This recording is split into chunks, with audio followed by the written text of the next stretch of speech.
YouTube, what's good? Welcome back to another video on the channel. In this video, I'm going to be going through my $500,000 organic dropshipping blueprint, and I'm going to be leaking absolutely everything in this whole entire course. And before I even get to it, I want to kind of explain who I am, because you're probably wondering, like, who the heck is this kid? So my name is Kevin. I live here in Miami, Florida. You guys can go ahead and take a look at my crib. It's pretty freaking cool. I moved here like 3 months ago.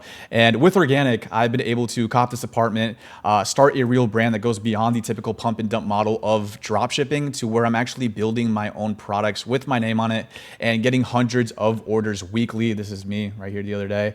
And I've actually been able to hit my biggest day in e-com, which was a 8.5K day, all organic. And then I actually hit like a 2K day after. So it was like 10K in 24 hours at 70% profit margins, which is literally unheard of when it comes to just normal e-com.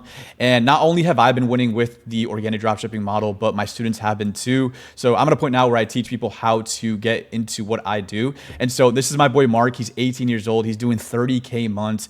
He recently just copped his dream apartment. I think he's living like in a loft with his girlfriend, and literally 2 weeks working together, he was able to make $33,000 in a month at 70% profit margins. In fucking insane at 18. Also, this is my boy Harper here. He's doing 30K months at 19. He literally sent me this message today, like, bro, we fucking made it. He hit a 30K month in November, right? It's currently the 22nd, 2025. You guys can literally take a look at my PC. And he's doing like 3.5K days. He's going absolutely crazy. And he's literally 19 years old, all the way from Australia. And then lastly, I got my boy Mark here. He's doing 10K in 12 days while in college. Bro used to be a professional fighter, dropped out of that. And now he's going all into e-com, and then potentially probably dropping out of college. Who knows? But he's doing 3.2K days, back-to-back 1K days, and absolutely killing it. And again, if you guys do want to see these testimonials, just look in the description, look at my channel. They're all recorded, so you guys can go ahead and take a look at the case studies. But in this video, I want to break down exactly each individual module that you'll be watching through this. I don't even know how long this video is going to be, probably 3-4 hours to be completely honest. And this is going to be the actual blueprint / system that has allowed me to get these results and for my students, right? And so the first one that we're going to be talking about is going to be mindset, right? Because this is the number one thing that we need to focus on in the beginning of, our journey, right? Because honestly, I could confidently say 80% of e-commerce business, etc., is mindset, bro. And we really are diving into the inputs that are going to allow you to get to your destination, right? Your output, right? And in the beginning, for me, it was extremely hard to kind of get me in this mindset. And so in this whole entire module / chapter, we're going over everything, how I was doing fucking DoorDash part-time while trying to make organic work, and really just the mindset that it took to get me to the next level. Also, we're going to be going over product research, right? How to actually find these products online to make us money. And we're going to be going over through beginner strategies, intermediate strategies, and advanced strategies as well. So it doesn't really matter where you are in your journey. This whole entire course and blueprint, whatever you want to call it, is going to help everyone in every single stage, because I can confidently say that I've been in every single stage of the organic dropshipping journey, right? Like, I was at 0 to making my first 1K day, 10K day, and making multi 6 figures with it, right? And then next, I'm going to be going over how to actually make the ads, right? Because obviously we're making the ads ourselves. That's why it's called organic dropshipping. We're taking care of the marketing, so we're not putting like any ad spend behind it. And so we have to get really freaking good on making these videos for our product. And so this is where we're going to be like breaking down the whole entire strategy that I use to get me to making money online, right? And then I'm going to be going through the TikTok strategy, my Instagram strategy, right? How to actually prime both of these platforms to make us money, and almost kind of trick the algorithm to get us as many views as possible, to then lead that traffic, right, to our website and pretty much get sales, right? And then I'm going to be going over concepts, right? Like, what concepts are needed to, get the most amount of output for the videos that we're making. So these two videos kind of go hand in hand, but this one I really deep dive into the concepts that I personally do to make the most amount of money. And then lastly, right, for anyone that's looking to make a website, because eventually you're going to need to make a website once you start gaining traction, right? I show you the whole entire process on how to make a high converting website from 0 to 100, right? So yeah, guys, this is everything that I'm going to be going through in this video. And again, you need every single chapter to make this work, because this is essentially a machine, right? It's a car, and each individual component is needed for the machine to work. And so you need to go through every single module, take as many notes as possible, put the phone down, and actually focus, right? And so yeah, that's pretty much going to be it. I'm not leaving anything out. If you guys do enjoy the video, let me know in the comments, drop a like, do all that YouTube stuff. Also, if you guys do want to work with me one-on-one, you guys can go ahead and take a look at the description below and book a call to see if you're a right fit for this, and maybe join the inner circle, because we have been absolutely killing these last couple of weeks. And as you know, it's quarter 4 of the year and it's the most profitable time to be an organic dropshipper. So yeah, guys, that's going to be it. Let's go ahead and take a look at the mindset module. In this video, I'm going to be teaching you guys how I went from a DoorDash driver to making $20,000 a month in less than a year. I wanted to make this video because a lot of you that watch my videos are a beginner, or maybe you're still working, your part-time or full-time job and want to make organic dropshipping work. If you guys are new here and don't know who I am, my name's Kevin. I do organic dropshipping. I made multiple 6 figures with this business model in 8 months, right? Very quick time span. And I essentially want to dissect my journey and also give you guys tactical information and things that you can implement today if you are working a 9-to-5 and want to escape that kind of life and make organic or even e-com work in general, because this doesn't solely apply to people that do organic, right? So this isn't going to be like a little sob story. I know you guys probably don't give a shit about my story, but I'm literally going to be teaching you how you could do this, right? I'm going to be teaching you how to manage organic dropshipping in a 9-to-5 job, right? Because typically in the beginning, you're going to be working a job. You're going to learn the exact way on how I was able to quit my 9-to-5 after only 3 months of implementing what I'm going to be teaching you in this video. And I'm going to show you how to actually make organic dropshipping your main source of income. So if you actually watch this video and you can watch a 20-minute video on YouTube without brain rotting, texting somebody back, and actually focus, write notes, I'm going to teach you this stuff, okay? That's how I roll here. Straight value, no guru shit. I'm not selling you shit. This is just straight off the dome stuff that I learned throughout my whole entire journey that essentially helped me get these sorts of results in such little time, right? I don't have to clock into work tomorrow. And that's something that I'm truly grateful for, but it's because of these things that I'm going to teach you that made it happen. Okay? So let's talk about the 3 key pillars that you're going to be learning today, right? It's going to be mindset, intention, and consistency. But before we get to breaking these down, right, I want to tell a little bit more about me. So in this picture, this was my first ever Uber Eats account. And, when you sign up for an account, they make you take a picture. And as you guys can see, I don't look the happiest because I wasn't, and I was super stressed on life because my life was nowhere near where I wanted it to be. And so I knew I had to change. And this was when I was getting into Uber Eats, and this is also my DoorDash account with my stats, 47 out of 100, not a good rating. But again, I had to make something work, right? I moved to Florida by myself, and I had to start generating money because I was paying for my own rent, my water bill, everything, even groceries, and I had to start making money. And so this was the only kind of job that I wanted to work because it was so flexible in terms of the time that I was willing to work. And so, yeah, was it the happiest in the beginning? All right. And I'm not going to tell you that, it was super easy in the beginning. It wasn't, right? And again, a little bit more backstory. I was a complete beginner. I never knew, I didn't know shit about dropshipping. Okay.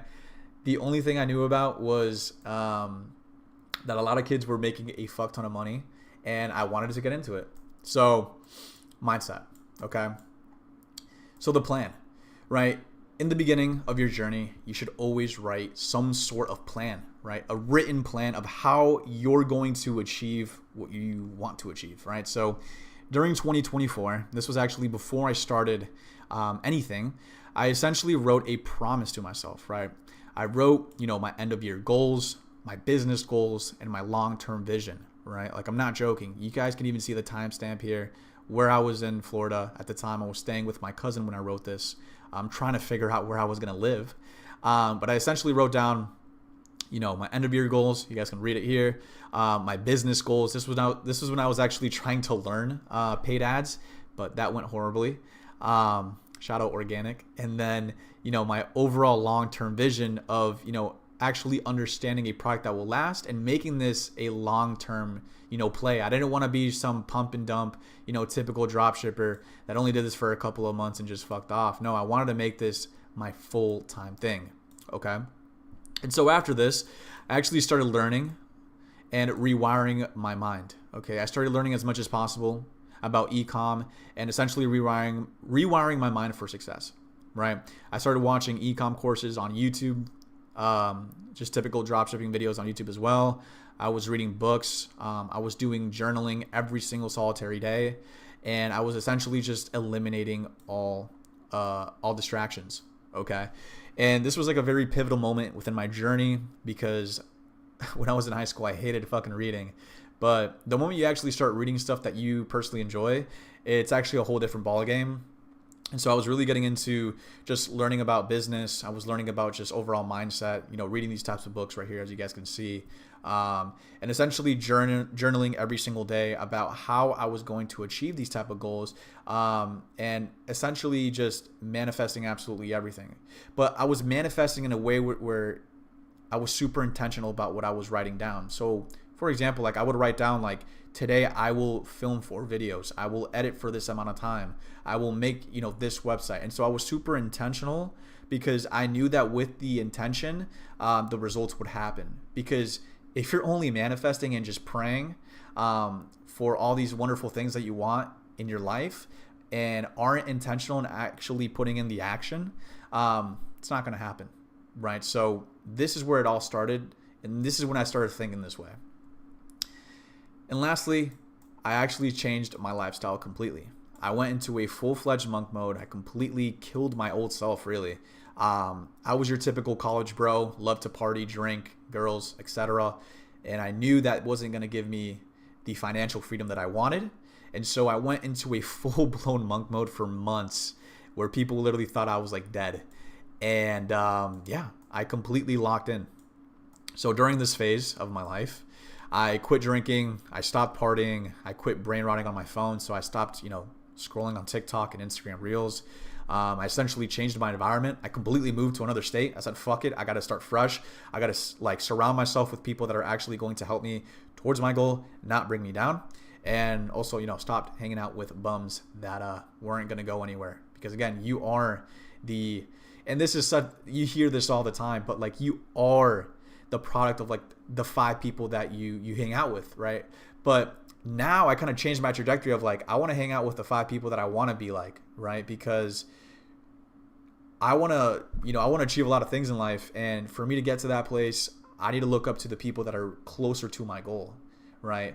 And that's just the way I think now. So I went 3 months without any distractions and only focused on me and my business. I sacrificed short-term gratification for long-term. So again, I quit partying. I quit, hanging out with people that didn't serve me well, and thought about the long-term play, right? The long-term play, of me living financially free, doing whatever I wanted to do, having no boss, and actually making dropshipping work. And so it took, these lonely times during the weekends when everyone else is having fun. You're locked in your room, working on stores, right? And that was a very, very crazy and hard moment for me in my life because I was essentially just rewiring my whole entire brain and killing my old self because again, I was like your typical college bro. I was just fucking partying all day, and it's hard to rewire yourself when that's all you know. That was a little bit more about mindset. So intention, right? We're gonna talk a little bit about how to be intentional with your life, right? So before I actually hop into intention, I want to just actually break down the definition so you can understand a little bit better. So intention is a thing intended and aim or plan. It's a game plan, right? So I want you to read this little note right here that I read from a book, and this is going to really take it home. So desire is the concentration of attention on a goal. Intention is the concentration of attention on moving towards the goal. The driving force behind any action is intention and not desire, right? So what does this actually mean? So a lot of us in the beginning of our journey, if you're watching this video, you have a lot of desires in life, right? You want to become A type of person. You want to, make B type of money a month. You want to have C type of cars, D type of women, right? But, with desire, nothing gets done, right? For this to actually happen in the physical life, not just your dreams, there has to be some sort of intention, right? Physical intention to where you're actually concentrating all of your attention on moving towards the goal. So actually focusing on the process of reaching that goal. if you understand, because most of us only focus on the end goal, but not the actual process on how we're going to get there.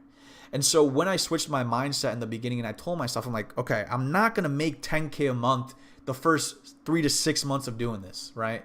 I was prepared to not make money, but I knew that if I focused on the process of getting better, learning skills, and, overall giving it my all, I would make it work, right?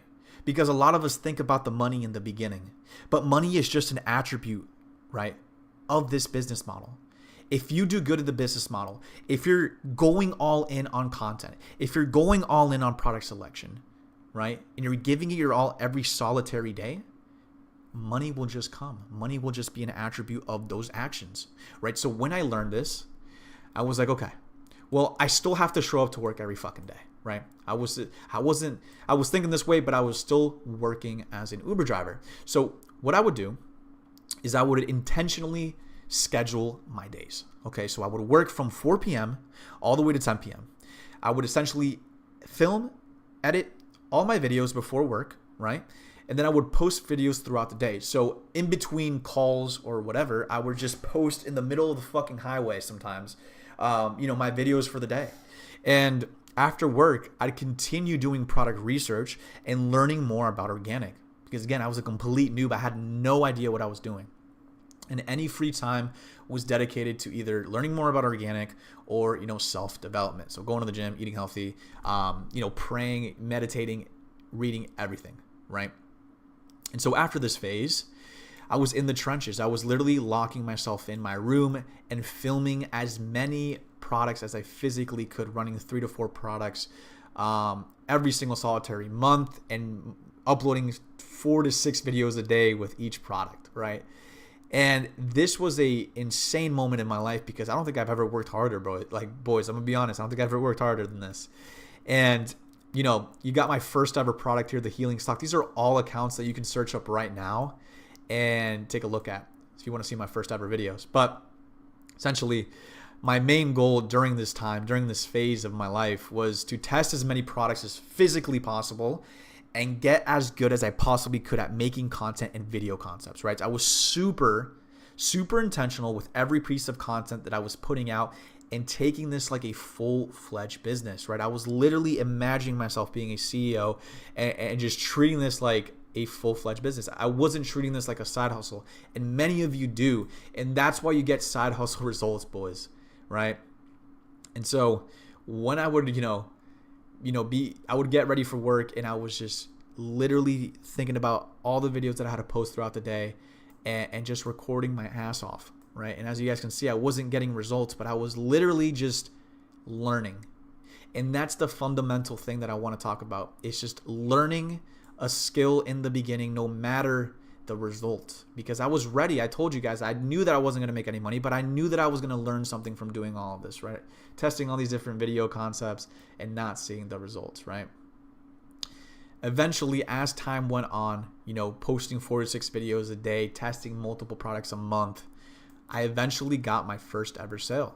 And believe it or not, this is an actual real screenshot of the Healing Sock, my first ever product, where I got my first ever sale. Okay? I was in this room, actually, in this very chair. And this was a super pivotal moment for me in my journey. This actually opened my mind and showed me that online money is possible and gave me the reassurance that I was in the right direction. Because I knew with intention, being super intentional with all of my content, scheduling absolutely everything in my day-to-day life. If I kept, doing this, I would get more sales. Because again, money is just an attribute of how hard you fucking go, right? And so I was going insanely hard here, and then it translated to $15. Some of you might say it's just $15, but for me, this opened up my mind to literally making it seem like, bro, this is actually possible. Because if I can make $15, I can make $1 million, right? I'm literally making money online by literally filming TikToks.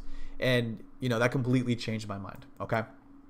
But something that I learned from getting my first sale and, being in the trenches for a while is that money should not be the goal, right? I came to the realization that if I focus and get as good as I possibly can with organic and move with intention, money will just be an attribute of my success, right? And this is a perfect example. This is one of my students, Anthony, within my one-on-one mentorship.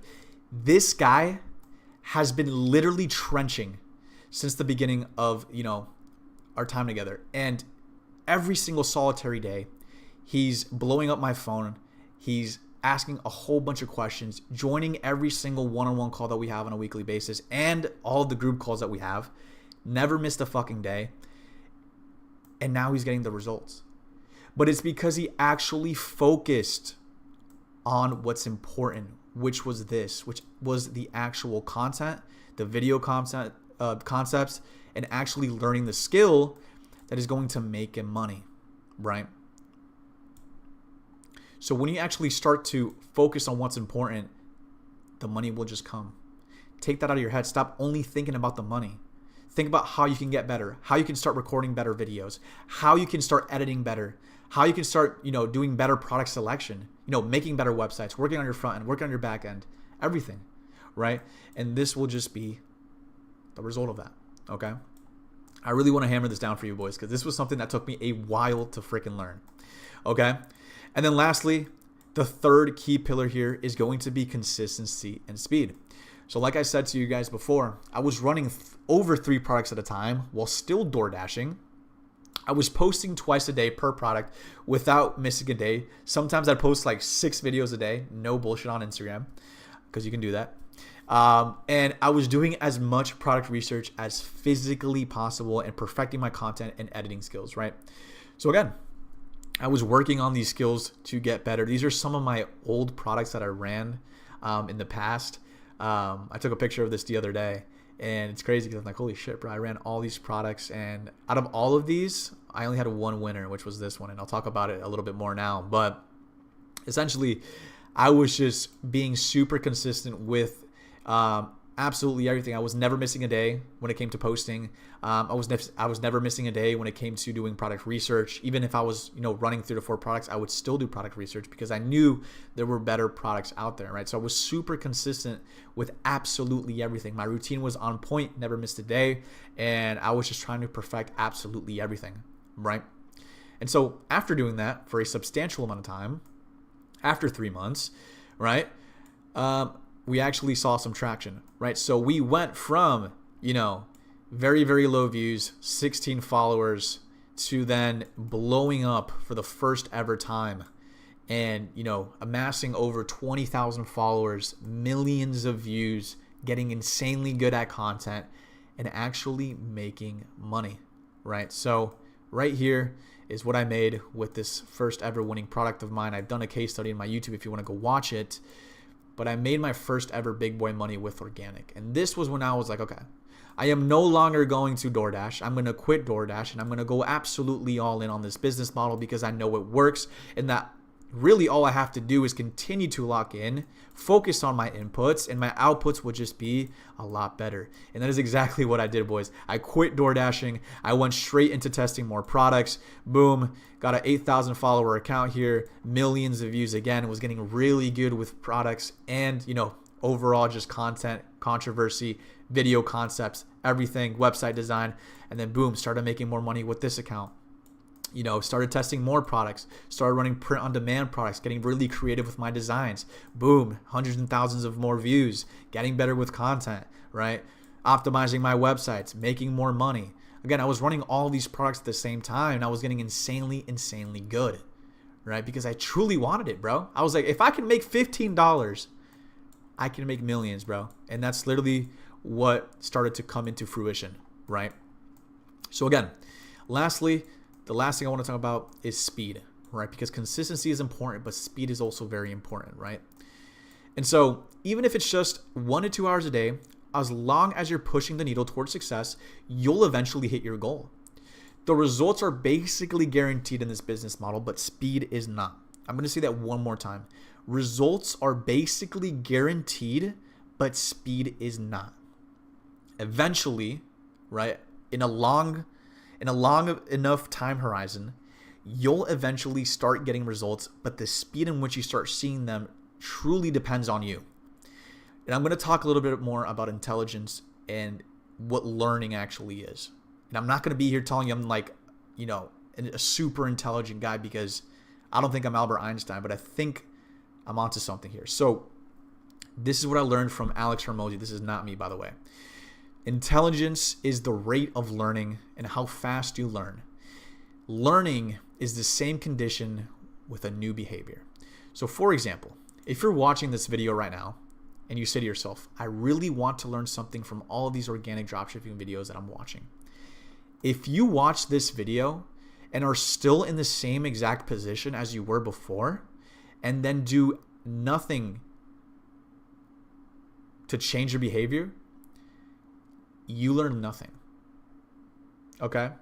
And it's not an information problem, it's a you problem, right? Maybe you're not retaining the information, you're not taking notes, you know, you're treating this as like a brain rot type of video. You know, you're mentally masturbating to the fact that you want something in your life, but you're just going to watch a couple of videos on YouTube and take no action. If you're not taking any action, you haven't learned, right? And so when I, learned about this, right, I was like, I even have to be intentional with every single YouTube video that I'm intaking on a daily basis, because I have to learn. I want to learn something from all these videos, because if I'm just watching these videos just to watch and not learning, then what the fuck is the point, right? And so, like I said, in this dropshipping model, in organic, whatever it may be, the results are basically guaranteed, but the speed is not, right? We need to intentionally try to learn as much as possible and retain as much of that information, right?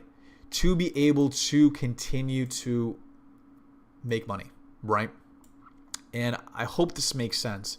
But if you're not learning and you're not applying the information in the physical world, right? Then we're cooked. You know what I'm saying? And that's something that a lot of you need to hear, is that we need to take all the information from the theoretical in your head to the actual physical.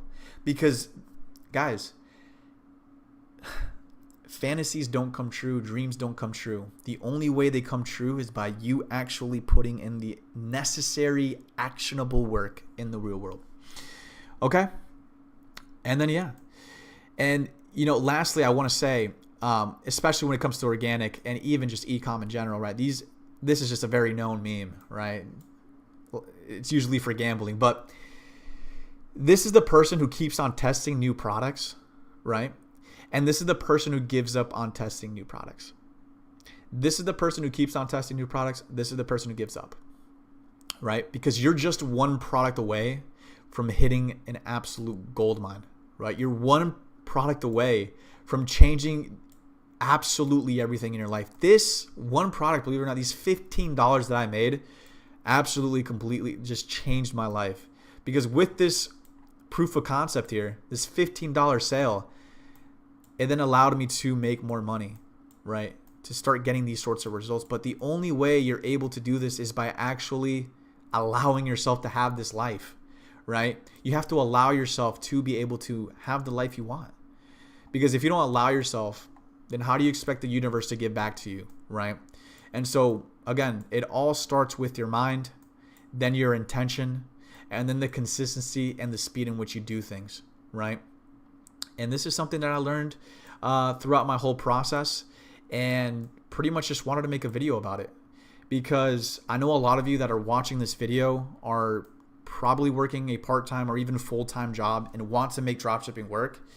And this is the type of stuff that you need to learn in the beginning to be able to, escape that, right? But it's about these fundamental things that you need to carve out in the beginning, because let's just put it this way, right? Let's say you want to build a skyscraper of a business, but if you don't have the necessary right foundation to withstand that insane skyscraper you want to build, then it's just going to fall apart. And so this is the fundamentals. This is the foundation that every single one of you watching this video right now needs to build in the beginning to be able to get the results you want in life. This could go with anything, the gym, financial goals, spiritual goals, everything, right? You need to have these systems in place to be able to get from point A to point B. What's good? In this video, I'm going to be teaching you exactly how I go about finding winning products in quarter 4 in less than 30 minutes. So quarter 4, right? we're going to be teaching you, I am going to be teaching you exactly how I go about this. And we're essentially going to be going through each and individual stage of your organic dropshipping journey, anywhere from $0 in revenue to 1,000, all the way to 10K plus, because I can truly say that I've been through every single stage. You guys can go ahead and take a look at my first ever video. I'm literally sitting on a couch talking about how I started to blow up on TikTok. So before starting any of this, we need to understand what Q4 even means. So Q4 stands for the fourth quarter of the year, guys. It's October, November, December, and throughout these months, right, we have very important holidays coming up, right? We have Christmas, we have New Year's, we have Black Friday, Cyber Monday, and even Halloween, right? And during these months, there's a lot of online shopping going on. And so this is by far the biggest opportunity for anyone. I've been telling this to literally everyone that's been coming at me like, yo, should I start e-com? Should I start organic? Hopefully, if you're watching this video, you're trying to get into organic. But yes, this is by far the best time to get into this because so much money is being made through online shopping alone, right? This is by far where all these big brands, companies, even Amazon are making the majority of their profits, okay? And so before starting this, like I said, we need to understand a couple of things apart from just Q4, right? We gotta understand pricing, product criteria, and obviously a rubric to go off of when it comes to doing product research. So first and foremost, let's talk about pricing. So typically when it comes to organic dropshipping, we are looking for products that are, starting at $25 all the way to $100. And why? Why this specific number, Kevin? So typically people start to justify, things after it goes over the $100 threshold. And especially when they're just purchasing something off a random website. So typically the sweet spot for me, if you were to ask me personally, I like to go for products that go for like $50 to maybe $75 to make the most amount of profit. Because again, we're looking at products that are going to give us at least 50% profit margins, right? And this is totally possible with organic because we do all the marketing ourselves. We're not having to pay fucking ads for our products and, get like 10% profit margin like all these other people that do normal drop shipping. We actually get to keep 50% minimum. And I've gone to 85%, right? But that comes with experience, guys. But again, 50% profit margin minimum. Also, we have to understand product criteria. And before we also get into this, I have to go ahead and prime your brain for what's coming. So let's do a quick little test here. So product criteria, which one has more of a wow factor? A phone charger or a blinking Deadpool mask? A blinking Deadpool mask, correct. If you answered correctly, good job. You're smart. No, I'm kidding. It doesn't take a genius. But obviously, there's going to be more of a wow factor when it comes to a blinking Deadpool mask than just a normal phone charger. Okay. Next, value. Which one has more value? This Santa that shakes ass or this bald spot remover that you can go ahead and use if you're balding? Which one has more value? Good job. The bald spot remover, not the shaking ass crap. Actually, let me see this video. If you guys haven't seen this, this is so off track, but this is by far the funniest product I've ever seen someone trying to run. Look at this shit, bro. It's literally shaking ass. Definitely 10K per mil. Anyways, back to the lesson. So obviously, this one's going to provide a lot more value. Next, we have demand, right? Do people actually want our product? So which one seems like actual demand? We have 1 right here, 2 right here. Which one do you think? Good job. It's not this one. Okay. These are all burners. These are all people that are trying to run up our products and literally commenting emojis to prime up their accounts. And this is real engagement. This is what real engagement should look like. People actually commenting, where can I get this? I want this. I need this. This is by far real engagement. And this is by far the worst type of engagement you can possibly get because this is just competition. And I don't even know what I did there. Okay. We're just scribbling at this point. Now, content potential, right? You should be able to think of at least 5 solid video concepts off the top of your head if you're even considering running this product. And so with that being said, what do you think has more content potential? A pair of gloves that are waterproof or this Olivia Rodrigo piano set? For content. What do you think has more content potential?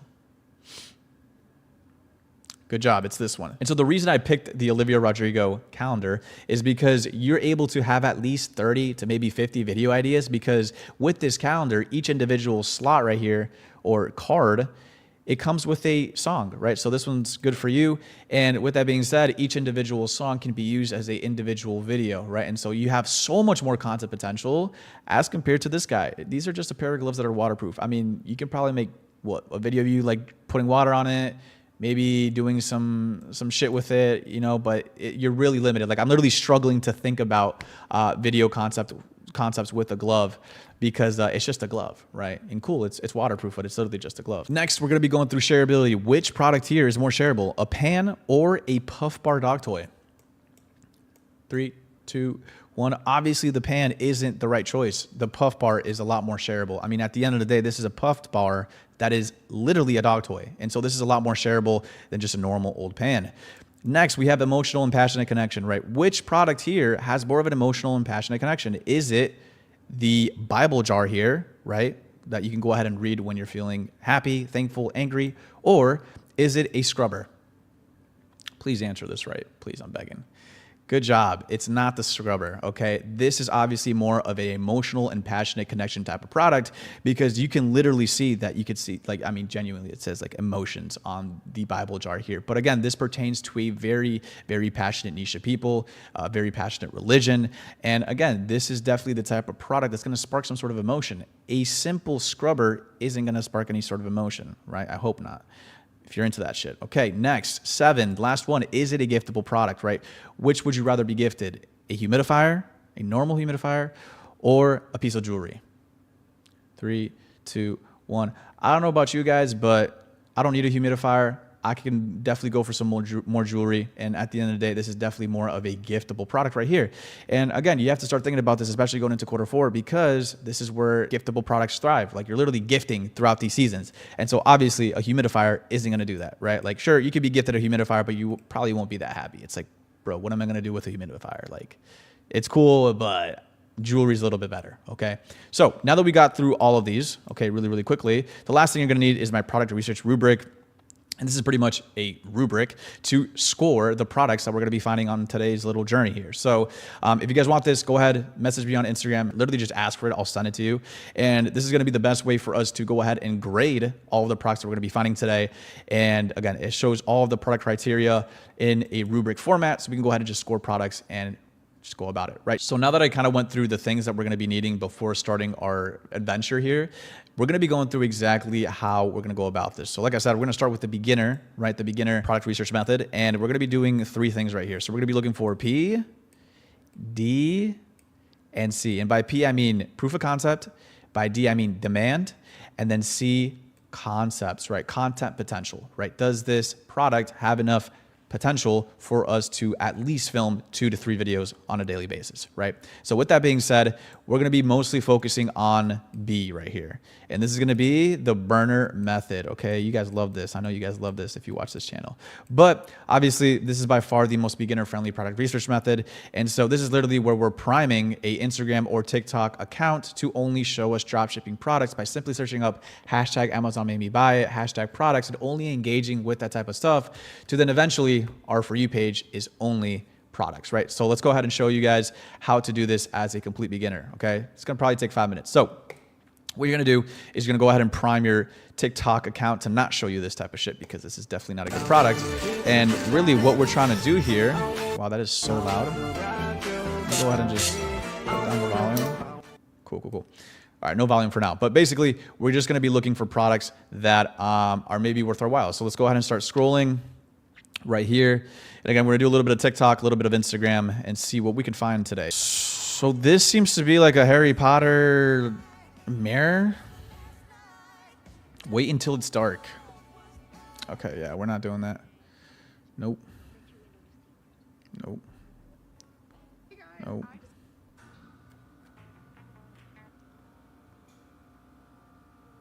All right, that's crazy. All right, so this is interesting right here. So every fisherman needs this. Okay, so this seems to be like an advent calendar, I'm assuming. Yep, fish advent. And obviously, this is I mean, obviously not because you guys probably haven't been in the game for this long, but this was the actual winner last year. And so what we're looking for here, like I said, guys, are these 3 main things: P, D, C, proof of concept, demand, and content potential. So let's go ahead and check that, right? Proof of concept, 14,000 views. I'm assuming this video went decently viral. So yep, 400,000. So we have some proof of concept here. Now let's go ahead and take a look at demand. So let's go ahead and see the comments. Where to buy? So this is good. Where to buy? Where can I buy this? How much? In September. So people are shitting on it because like people are like, bro, it's not even close to Christmas. But how much is this? I had this last Christmas. I had this last year. It was very fun. Funny enough, I love fishing and my last name is Fisher. Did anyone ask? Probably not. I need this. Okay, so obviously we've seen some comments here that are showing a little bit of demand of people actually wanting this. And now let's go ahead and take a look at content potential here. And obviously when it comes to advent calendars, it's a little bit tricky because there's only so many concepts you can go ahead and run for something like this. So let's go ahead and maybe take a look at some old account that ran this maybe last year to see how he kind of was able to have some sort of longevity. So let's search up like fishing advent calendar and see if there's any content potential from somebody that maybe did it last year. So pocket rod. Let's go fishing, let's make a day. Yeah, he was only doing the pocket rod, maybe not this guy. Let's go ahead and take a look. So fishing advent, this guy right here, 31K followers. Okay, this should give us a good idea. So as you guys can see, these are all concepts that we can go ahead and replicate for this year. And obviously this guy has been able to find multiple concepts to run to get him a shit ton of views. And so all we have to do as beginners is go ahead and just copy this guy one for one in 2025, because all these videos are basically from last year. And so if you guys know anything about organic, is that typically an old concept can go viral. Again, right? You might just have to tweak a couple things. Obviously, I wouldn't go ahead and replicate this one for one. Maybe come up with your own background, something a little bit different. Maybe change up the text just slightly. And then boom. So now we have all three things here, right? We have P, proof of concept. D, we have some demand, and some C, some actual video ideas and content potential. So again, I would go ahead and add this exact product into a document to go ahead and, you know, order this immediately as a complete beginner, right? So boom, that was pretty easy. Okay, so now we're going to be talking about your intermediate phase of your organic journey. And typically in this phase, you've done about 1 million views, maybe made about 1 million, not rev, but $1,000 rev, maybe a little bit more. And mainly what we're looking for in this phase is P, right? D, C, and then one more, M, right? So we're still looking for proof of concept. We're still looking for demand. We're still looking for content potential. And then lastly, we're looking for a new marketing angle. And so essentially what you're doing is everything that you did for beginner phase, but now we're trying to find a new marketing angle to go ahead and utilize, right? To make the majority of the money. Because a lot of people, when they come to me, they're like, Kevin, this product is saturated. I can't run it. There's been tons of people running it and I can't do it. And so mainly what's saturated is a marketing angle. Okay. And so if you can come up with a brand new marketing angle with an already proven and winning product, it's going to blow up, right? But that's only if the marketing angle is worthy enough, right? We have to make sure that the marketing angle makes sense. It doesn't make sense to run a, like, I don't know, like a basketball marketing angle with a Christian toy, right? It just simply doesn't make sense. So we have to make sure that the marketing angle makes sense. And we're going to be doing all of this through the burner method again, right? Because again, this is the most backed method for a beginner and intermediate in the beginning. Okay. So what we're going to do is we're going to hop on the burner again.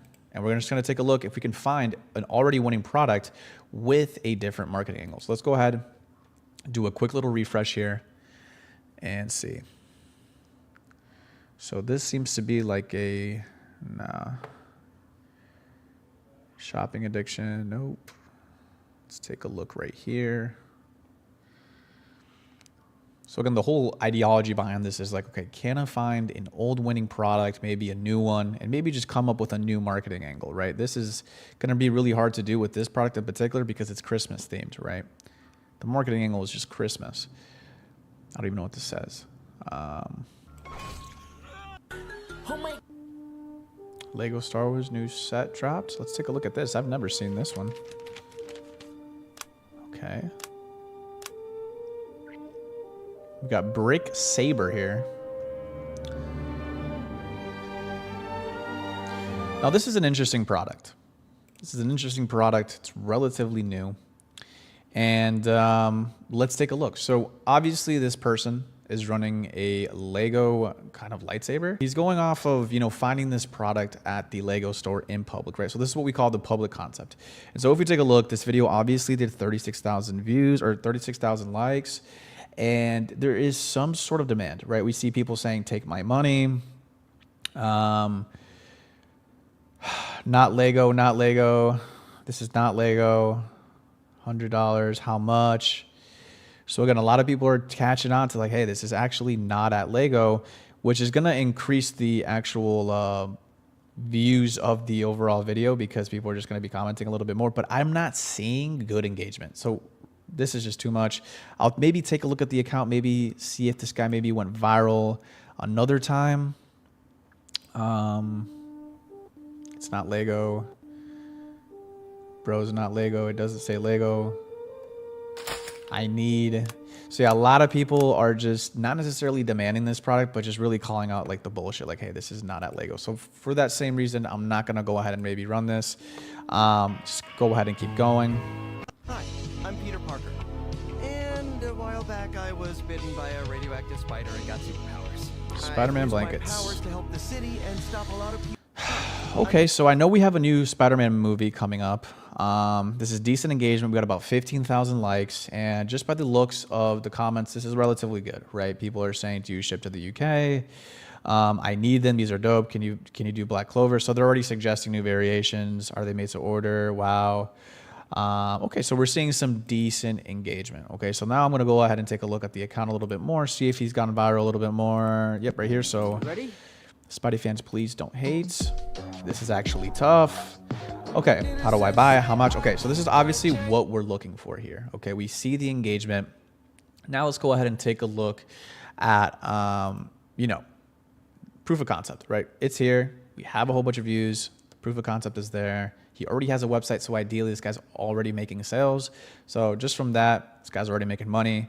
There's demand. Now, what are we looking for again? Sorry. See, concept potential, right? Obviously, this guy has a decent amount of concepts and content to make for this product, but it seems like he's been reusing a lot of these, which is why his page isn't getting a lot of views. There's only a couple of outliers, which is 1, 2, 3, 4, maybe 5 you could consider. So it's a decent amount, but that actually leaves room for us to go ahead and maybe create a different marketing angle. And something I want to teach you guys in this video is that you don't necessarily have to go ahead and target a different niche if you don't have to. You can simply just change a concept, a storyline, right? And so obviously this guy's going more towards the route of like, your Spider-Man blankets haven't reached the right audience. So he's putting himself in the position of, creator, right? But mostly he's just kind of rinse and repeating the same text hook. Spidey fans, please no hate. Spidey fans, please no hate. Like they're just everywhere, rinse and repeat. And so this guy's kind of running an old concept from print on demand that used to work but really doesn't work now. And so what I would do, right, is, okay, I have a validated product. There's demand, very passionate niche, Spider-Man fans. There's a new movie coming up soon, so there's already hype around it. And so what I would essentially do is maybe create a brand new concept that hasn't been done with this product. And so me personally, what I've been seeing a lot in the organic dropshipping space, and you guys probably too, if you guys do organic, is a lot of these storytelling concepts. And so simply what I would do is something like this account, okay? And this is pretty much a blanket, just like the one we saw, but targeting Billie Eilish fans. So take a look. Thank you very much.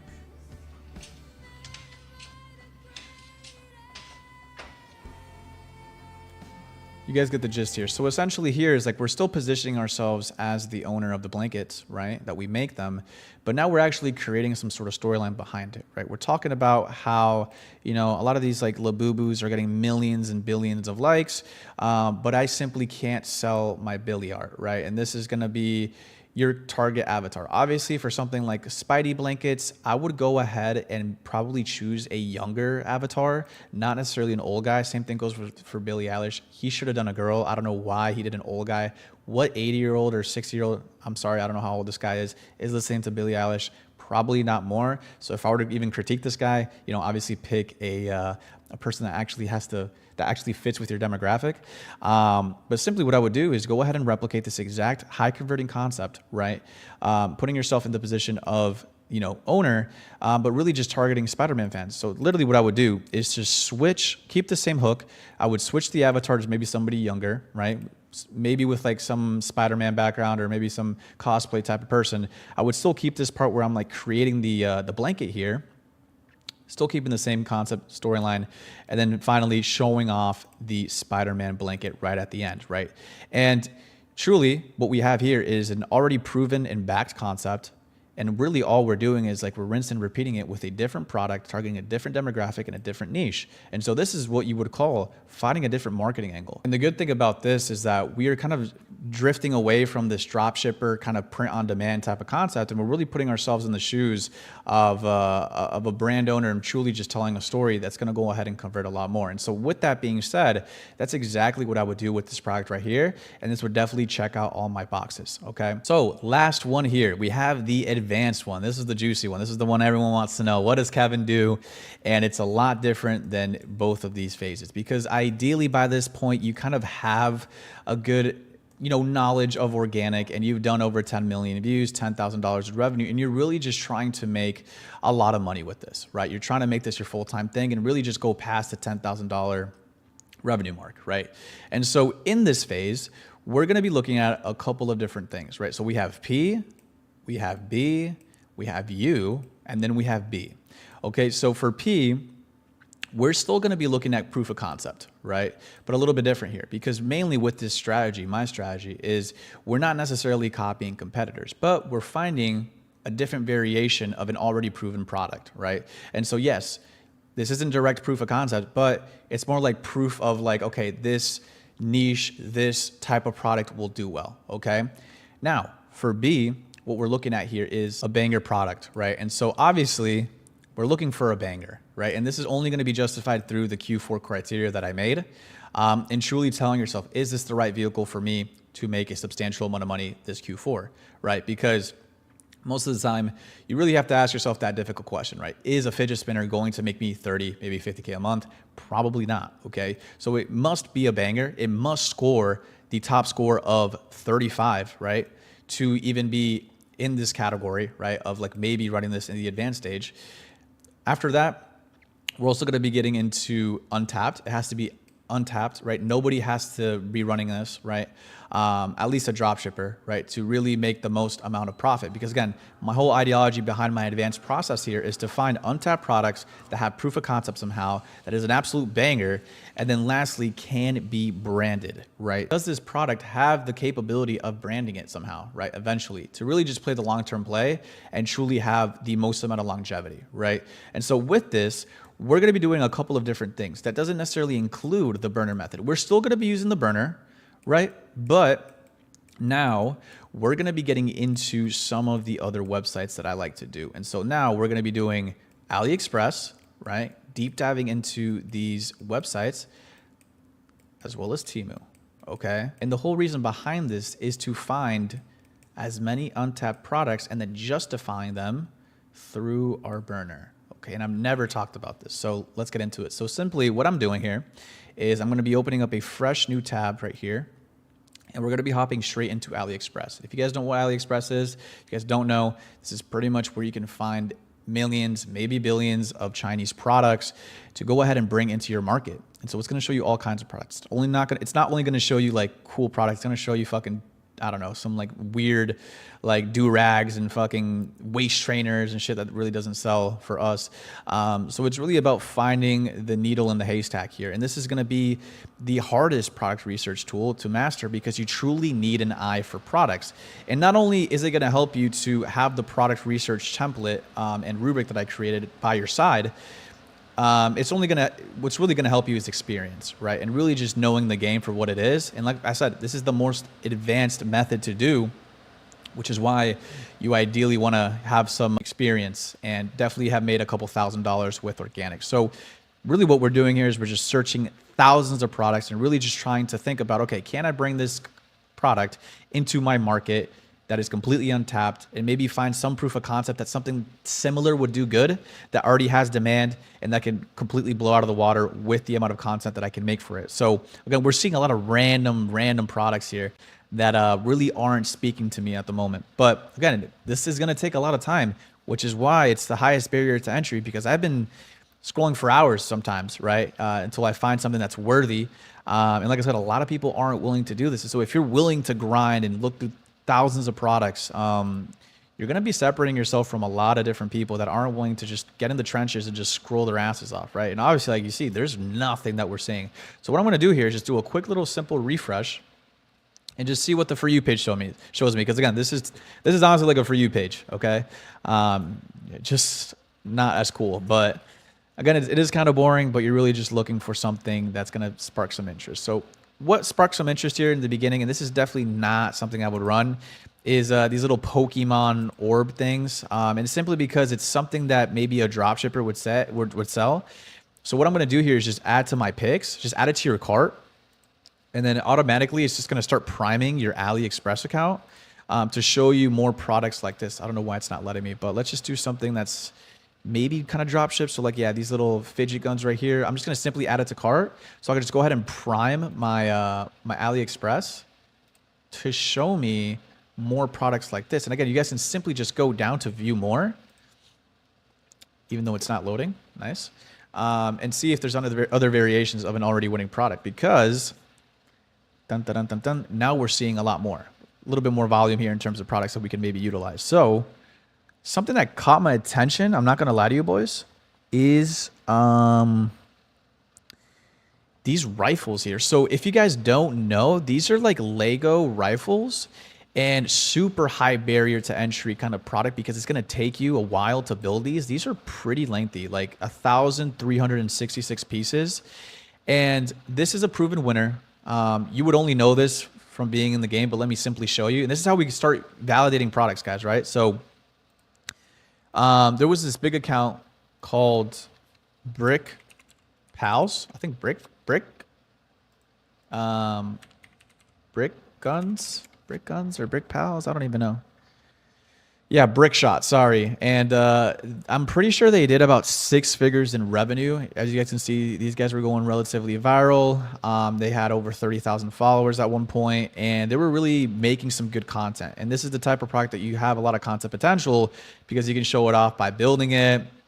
You can do a lot of like these ASMR videos where like you're reloading them, also engagement baiting videos, as well as like unboxings, and just overall really cool video styles, right? And this is already approved winner. It's done a couple $100,000, but it's not untapped, right? And so what simply I would do is, okay, this is definitely a good option, right? Maybe, you know, I could do something with this. I wouldn't necessarily consider running it at my stage, because again, like it's already kind of been ran through. Yes, you can maybe find a different marketing angle, but at my level, this is the type of product that's like definitely a pain in the ass to build, because it's literally almost 2,000 pieces, and I simply don't have enough time in my day to do this. There's other products out there that aren't going to take forever to build and forever to film for, that can still print me money. But with that being said, this is valuable intel, right? And so simply what I would do is go ahead and just go to view more, but I don't know why it's not letting me. And just maybe add this to my cart to go ahead and prime it, right? So again, you're asking yourself these questions, maybe looking at other accounts that were successful with it, but still nothing that's like wow to me yet, okay? So let's keep going. Let's see if we can find something really cool here. So now we're seeing a lot of guns, we're seeing a lot of Legos, again, other variations that we maybe never seen before. I've never seen this like Scar H or QBZ version. See, now we're maybe finding some other ones that shoot rubber bands instead of like Legos. So again, you can start to see how the algorithm kind of just primes naturally by just adding to cart. Okay, so this is actually, this is very interesting to me. So I don't know why we're on the genre of guns, but for some reason, this catches my eye. And if you guys don't know what this is, these are like mini keychains. But they're one-of-one replicas of real guns, right? And they're reloadable, and they're pretty freaking cool, right? And what I've seen on my burner before, and I'll show you this in more like a scale here, but let's go ahead and just search up gun keychains. I think you guys are going to really find this interesting. So yeah, these are literally one-of-one replicas of real guns, but in keychain format. You could even like reload them, I'm pretty sure. Like they're like tactical as fuck. Like they even have like AKs and stuff like that. And as you guys can see, they make like different sizes. So they make like like very small sizes, but I think they also make bigger ones. And like I said, these are fully reloadable, and you can go ahead and like disarm them as well. And I know this is a very passionate niche of people that enjoy guns, especially Americans. They love collecting guns. And so with this intel, right, and I'm going to go ahead and show you the account that I saw not too long ago, because this is how you go ahead and utilize your burner, right?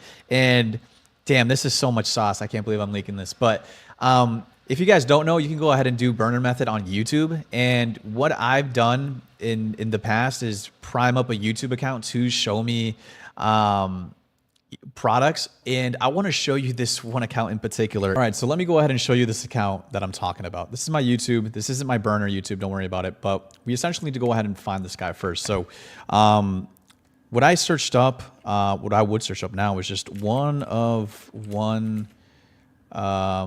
guns keychain, kind of like what we looked up on Ali, and see if, okay, yeah, we found it right here. So this is how you utilize your burner to actually find products. Wow, this is so sauce, bro. I can't believe I'm doing this. But basically, while I was utilizing my YouTube burner, I found this account, and this was back like a couple months ago. And again, this is why I'm telling you why experience is so important, because you remember shit, right? And this account has about 50,000 followers. I think he also has another account called NX Bottles. And what I did here, yeah, I found his accounts, and I noticed that his shorts was getting a lot of views. And if you know anything about shorts, is that it's a very young audience. And so this was when I was like, this is what had me worrying. Like, okay, like, I don't know, like I heard shorts is ass, but I've also heard people make 7 figures off shorts. And so what I noticed about this account is that he started making videos back in like literally over a year ago, right? And if you guys look at the account now, he is still uploading till this day. Like this was uploaded on like literally 5 hours ago.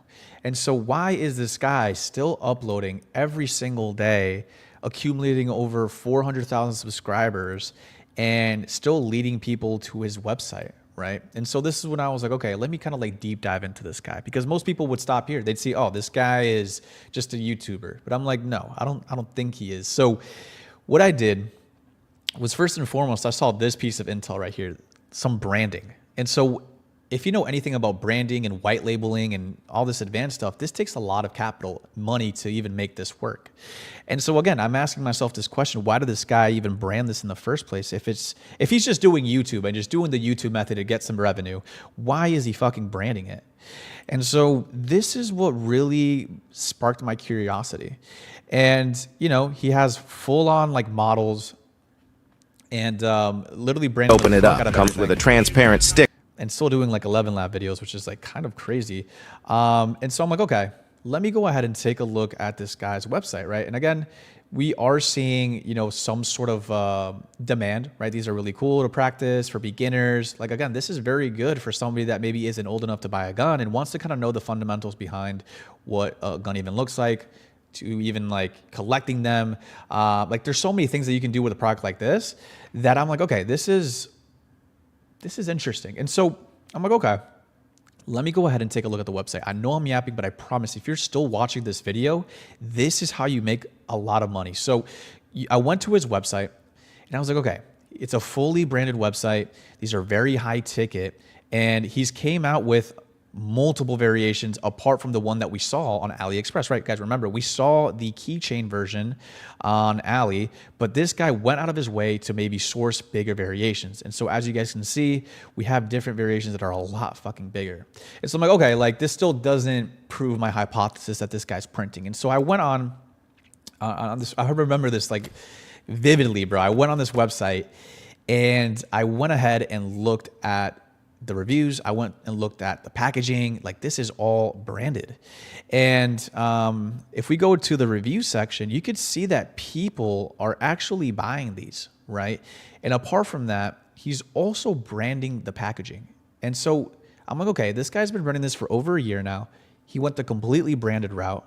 This is a very fire product. Like I would 100% buy this. Like if we were to grade it through the organic dropshipping rubric, there's definitely a wow factor. It definitely adds value. Like, sure, it's not direct value, but it definitely entertains people when it comes to like literally breaking these down, reloading them, building these, collecting them. Like there's obviously intrinsic value behind them. There's market demand, right? People actually want these. I don't know if there's an emotional or passionate connection, but it is part of a passionate niche of people that enjoy firearms. It's very passionate here in the United States. If you know, you know. There's good content potential because this guy's been making content for over a year now. And also we can also extract ideas, right, from another person that maybe ran something different, like Brickshot, right? So maybe we can extract these very viral videos like Brickshot did and use them for our product, right? And so now we have all of these components. It qualifies on the Q4 organic product research rubric that I made, right? It's definitely giftable. It's definitely shareable. I mean, when do you ever see a mini fucking gun that you can go ahead and dissect and reload? Like, it's very shareable, especially for gun lovers that are very passionate. And I was like, damn, bro, this guy is definitely printing money. And this is definitely the target demographic that he's looking at, right? These old kind of redneck, very like Trump support people that like fucking guns, you know? And so this is a very passionate audience. Like I said, if you live in the US, you would know this. But I didn't stop here. I didn't stop here. And so what I did now was like, okay, I'm like, maybe this goes further. Like maybe this guy got lucky. I don't know. So if I look up one of one gun models, like toy, what is going to pop up? And so I'm like, okay, goat guns. What is this? And this is another brand. This is another brand in the US that essentially extracted, I don't know whose idea. I don't know if he took it from NX or maybe NX took it from Goat Guns, but these guys are printing, right? And not only are they printing, is like they're completely branded, they're super high ticket, and they come in these like very, very branded packaging. So I'm like, okay, like this guy is printing, NX is printing. Look at the amount of people that bought this, like the community, they're running paid ads. This is obviously a moneymaker. And so with this intel, and I'll explain why I didn't pull the trigger on this. The reason I didn't pull a trigger on this, to be honest, and that I'm literally exposing this on this video, is I couldn't find the right supplier for this. And I think now on my level, I think I could definitely source this. And I also was, for some reason, I was worried about running guns on the internet. And now looking back at this at my level, I would probably try and run this due to the fact that this is like a multi six-figure, maybe seven-figure company running this with over 25,000 five-star reviews. Okay, completely branded. And there's proof of concept that people are still making, videos for this, and that it's definitely a 10 out of 10 product, right? And so, wow, I just literally exposed like a fucking bangaroony. And so this definitely tracks all of my product research criteria, as well as like, yes, we have proof of concept, right, from all these other brands. It's a banger, untapped in the sense of like I can go ahead and maybe tap into untapped marketing angles and maybe other variations with the right supplier. So maybe introducing, I don't know, snipers or LMGs or bazookas, you know what I'm saying? That maybe NX models doesn't have, because as you guys can see, he's very limited on the models that he does have. If you guys take a look right here, he only has pistols and machine guns. Why doesn't he have snipers, right? Why doesn't he have snipers? So again, this leaves room for me to create a new variation and blow this out of the water. And then lastly, right, is this brandable? And of course it is, right? We see the brandability aspect through Goat Guns, the brandability aspect through NX models. And truly, I can come into the market right here and try and blow these guys out of the water, because this guy is still doing fucking AI voiceovers. And if you guys don't know anything, boys, AI voiceovers don't even fucking work no more. And so with this intel, I can go ahead and just ram into this market, make better content, make new variations, and genuinely blow this out of the water and potentially start a brand, right? And I mean, dude, like this is the type of thinking that you need to actually have in your arsenal once you're advanced to truly blow this shit out of the water. And so I know this was like a very long video, but this is literally the exact thought process I go through when I do product research. And again, we went through the beginner stages, the intermediate stages, and the advanced stages. And you guys can see how much more time it takes to find a banger product at the advanced level to take you to those crazy months, right? But it's only because of time in the game, right? I would have never known about these models if I never known about these brick guns, as well as like maybe seen MX models on my YouTube fucking burner. And I wouldn't have been able to like concoct this this plan really. And so yeah, this is pretty much what I wanted to talk about in this video. how to do product research through all phases of your organic dropshipping journey. And literally what I do, you guys were able to go literally in my head today and think about what I think when it comes to products at my level, or even when I was like a beginner or intermediate. But I hope you guys enjoyed this video for what it was. We found some bangers today. And I still can't believe that I like literally fucking leaked that, but it is what it is. I know you guys are going to utilize this if you watch this far. Like if you're watching this far, you truly deserve the information that I spit today. And so yeah, if you guys enjoyed the video, drop a like, subscribe. Also, if you guys do want to skip the whole finding products process and have me pick winning products for you, so you can go ahead and go into Q4 with full momentum and not have to waste your time in, testing products, ordering products, and seeing if these are even going to be worth your while during Q4. In the description below, you guys can go ahead and apply for my one-on-one mentorship, my inner circle, where I literally pick your winning products for you, as well as really teach you these fundamentals on how to really make dropshipping an actual thing, a full-time job, where you're no longer treating this like a normal side hustle with gimmicky products and pump and dumps, and really taking it to the next level. And hopefully one day starting your own brand like this guy did. Like this guy he literally took a Chinese product and made a fully licensed brand around it, bro. Like, are you kidding me? We got to let you go. Like, this is some top level shit, bro. And I know for a fact these guys are printing probably 7-figure earners by this point. So yeah, if you guys are interested in that, go ahead, take a look below and apply. But with that being said, guys, I hope you guys enjoyed this video. This was probably my most valuable video of all time. I'm not gonna lie to you. And I'll see you guys in the next one. Bye. In this video, I'm going to be talking about my content strategy that has made me over $120,000 with this one product right here, as you guys can see. Let me go ahead and do a quick refresh for the haters. But I essentially wanted to make this video for the people that are having trouble getting views when it comes to their organic stores, or even translating those views to sales, and how to actually have some strategy behind the content that you're posting on a daily basis. Okay, so in this video, I'm going to be breaking down everything in like a 5th grade level. So if you're watching this right now, this is most likely you. You are a level 1 crook right now. You are still copying your competitors one for one. You're not coming up with your own concepts. There's really no strategy behind every single ad that you're posting. And there's really no intention to even go viral, right? Because I think that a lot of people are stuck in this analysis paralysis phase of just like, let me just play it safe. Let me go ahead and copy competitors and hope for the best. But I'm here to tell you, I'm sorry, that this typically just doesn't work. And there's really no longevity behind this. And now here you have your competitor. This is a guy that is coming up with his original concepts. He's actually analyzing content for what it is and learning about what made that particular viral video, convert to sales, or even what made that video go viral in the first place. And I truly believe that the people that make the majority of the money with organic dropshipping are in this category right here. And so if you actually watch this video throughout this, however long this video is, you're going to be learning these 3 main things. I'm going to be teaching you exactly how to strategically make better content that makes more money. Okay, I'm going to be going through live examples of good content and bad content, okay, and actually teach you what good content even looks like. And also I'm going to be teaching you how to increase your retention by 50%.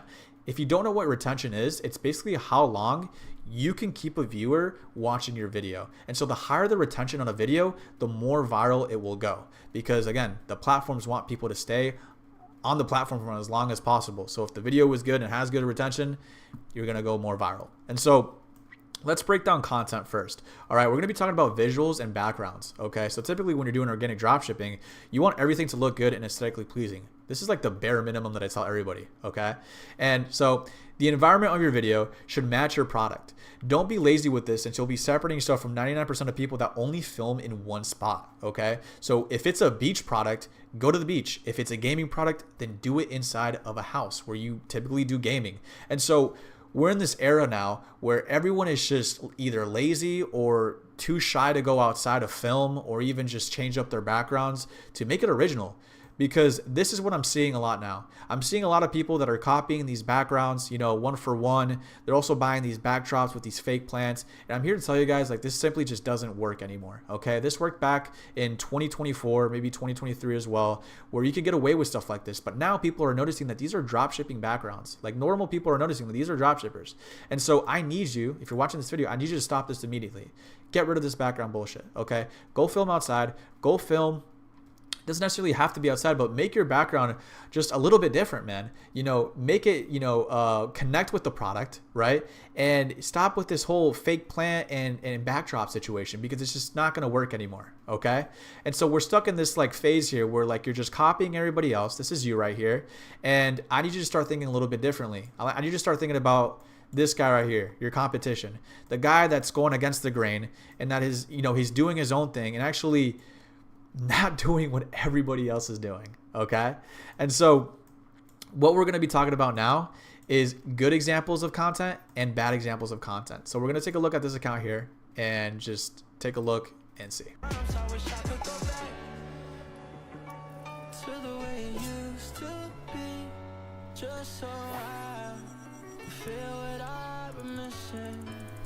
All right. So as you guys can see, there's no dropshipping backgrounds in this video, and awesome for this guy, because again, we're looking at a pocket rod or it's like a fishing rod, but it's like more mobile. I guess it's a lot smaller, more portable. Sorry, that's what I meant. But again, for a product like this, the bare minimum is to be filming outside, and he successfully did this by going to a very aesthetic place. I don't know where this is. This guy looks like he's in Narnia right now, but you can see that the product is being shown in a very good light. You can see that the sun is actually shining on the product, and you can easily see that this is a fishing rod, okay?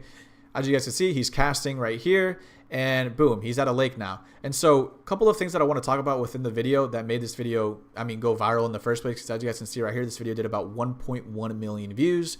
And basically, let's take a look. So first and foremost, this guy's filming outside. This is great because the product actually has to do with being outside. Then we're getting very clear visuals of the actual product. We're getting some progression here where he's actually building the product and showing you how to build it. And then lastly, he's showing you how to use it and using it in a good light.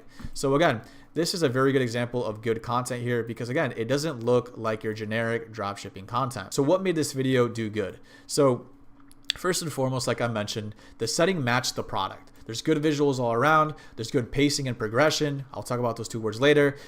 He used zoom effects to focus on the product, and he used audio effects. So if you guys didn't notice right here in the beginning of the video, you hear a little pop, right? You hear one sound effect.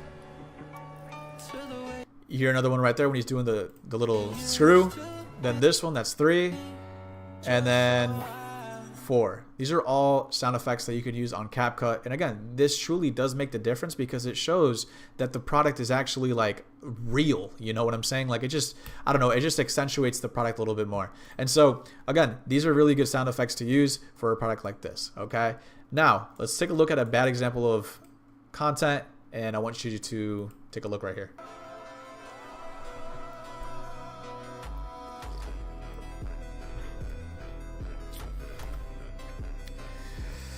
All right, so as you guys can see, terrible piece of content. And you could clearly see this video just did terrible. 600 views, 8 likes. I was one of them, unfortunately. But I wanted to show you guys why this video did so bad. Okay, so first and foremost, the first second of the video, it looks like we're in like a pitch dark room. This guy decided to wake up in the middle of the night and say, you know what, I'm going to go ahead and film for today.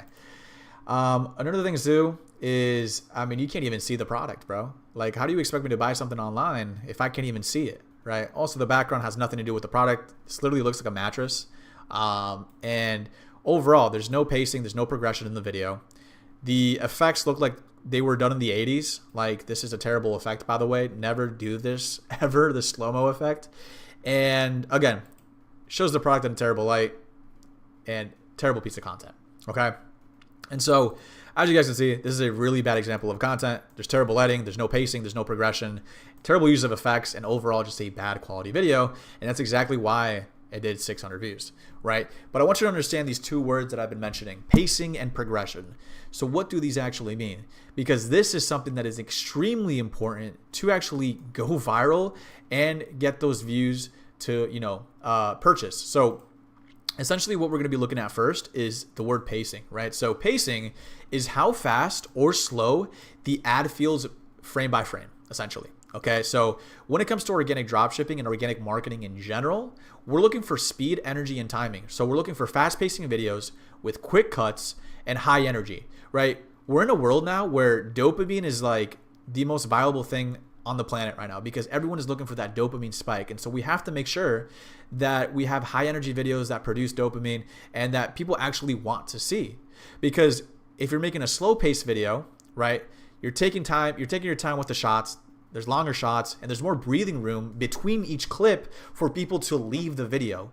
And so this is what we call drop off, right? So good pacing keeps viewers engaged and avoids that drop off. So I want you to think of this as a song because a good song typically has really good rhythm. You know, the rhythm is what incentivizes the person to continue listening to that song and actually enjoy it for what it is.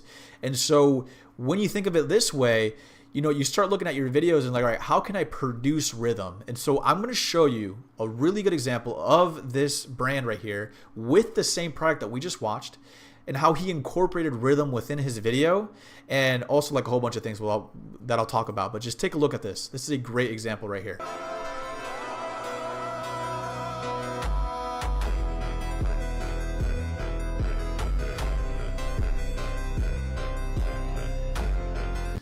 And so you guys can see how different this ad looks. I mean, we're looking at the same product, same sound, same everything, but this guy just did a phenomenal job at using rhythm, okay? And so take a look. So take a look at the song, or I want you to hear the song, and then take a look at how he's essentially syncing up the cuts with the song here. Ready? Cut, cut, cut, cut, cut. Cut. So we have 9 different shots of the product, but he makes it look in such a way that is just way more visually appealing because he's syncing it to the song, bro. It just makes you want to watch throughout the whole thing. And as you guys can see, this video did 2.6 million views, over 160,000 likes. But not only did he do a good job at the actual rhythm of the song, right, and the cuts and the editing, etc., but he actually shows the product in a good light, guys. Like, look how better this product looks. And it's the same product, bro. It's the same product, but look how aesthetic this looks, bro. Like, this makes you want to buy it. You can actually see the Lamborghini sign, you know, the BMW sign, the M sign right here. Like, the attention to detail really made the difference in this video. And also, I want you to take a look at just this. And this is actually a glitch, guys. And so typically, when it comes to your video hook, right, you want to essentially add anticipation within the video. And this actually has to do with progression, which I'll talk about later, but it takes him about 4 seconds to actually show the product, but you can see how he kind of teases it. So we start with like the initial unboxing, and then when he takes it out of the wrapper, it's still covered. So people are gonna be like, bro, like I need to know what this even looks like, because if we follow the text hook, right, it talks about, what do you mean it has infinite aura? And then he goes, I mean, and then people are just going to want to instinctually just stick through the reveal of the actual watch. So he says, I mean, we're at 3 seconds, and then right at 4 is when he shows it. So again, this is going to help the retention a lot more, because it's kind of like you're teasing it a little bit, but you're not necessarily showing it right away. And so this is going to increase retention and overall just boost the engagement in the video. Right. So this is a great example of using rhythm, pacing, and just essentially doing a phenomenal job with editing.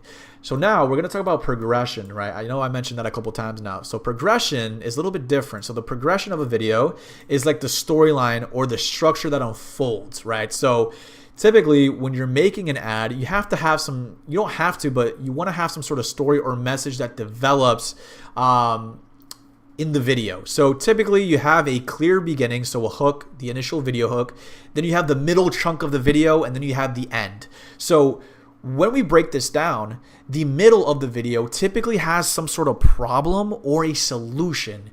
And then the end, we usually end off with a call to action or some sort of payoff to that solution that we provide. And so this gives the viewer a reason to keep watching and actually builds curiosity to watch the entire video. And so if you're a little bit lost right now, I want you to take a look at this example right here, because this person did a phenomenal job with progression, and we're going to break it down real quick. So take a look right here and pay attention. Which 2 socks. That's what I normally hear people tell me. The problem with gaming consoles is that they're too expensive. After hearing this all my life, I finally created a console that allows gamers to play any game they want without spending thousands on video games. You can plug it into your PC or TV, and you'll see that it includes over 70 consoles and more than 100,000 pre-installed games. Actually, this console is perfect for all 90s gamers who want to relive their favorite childhood games. And the best part? You can buy 8 Cozy Glooms for the price of one Nintendo Switch 2. All right, first and foremost, shout out to whoever this girl is because you did a phenomenal job. And I want to explain exactly why. So obviously, as you guys can see, this is a gaming device that has been around for a long time, but she decided to target a specific niche of girl gamers. So as you guys can see, just by the background, this is very girl gamerly like, right? There's a lot of pink. You're seeing a lot of Nintendos. You're seeing a lot of Hello Kitty stuff, whatever the crap that shit is. And, you know, it just looks like a girl's room. And obviously, this is a girl that's filming this, as you guys can see by her nails. I doubt this is a dude. All right, so now we're going to break down exactly how she used progression because she did such a great job. So as you guys saw before where I mentioned progression, we have 3 key things. We have the beginning, the middle, and the end. So we're going to look at the initial video hook right here. So as you guys can see, she hooks us in by saying, Nintendo Switch 2 sucks. I'm sorry, but Nintendo Switch 2 sucks. And she's throwing it in the garbage as well as all the other games. And you're like, what the heck? Like, how does it suck? Why did you just do that? And so instinctually, you're going to want to keep on watching, right? So let's keep on looking. But I normally hear people tell me, the problem with gaming consoles is that they're too expensive. Boom. First problem right here. So we're in the middle of the video. She presents us with a problem. The video games are too expensive.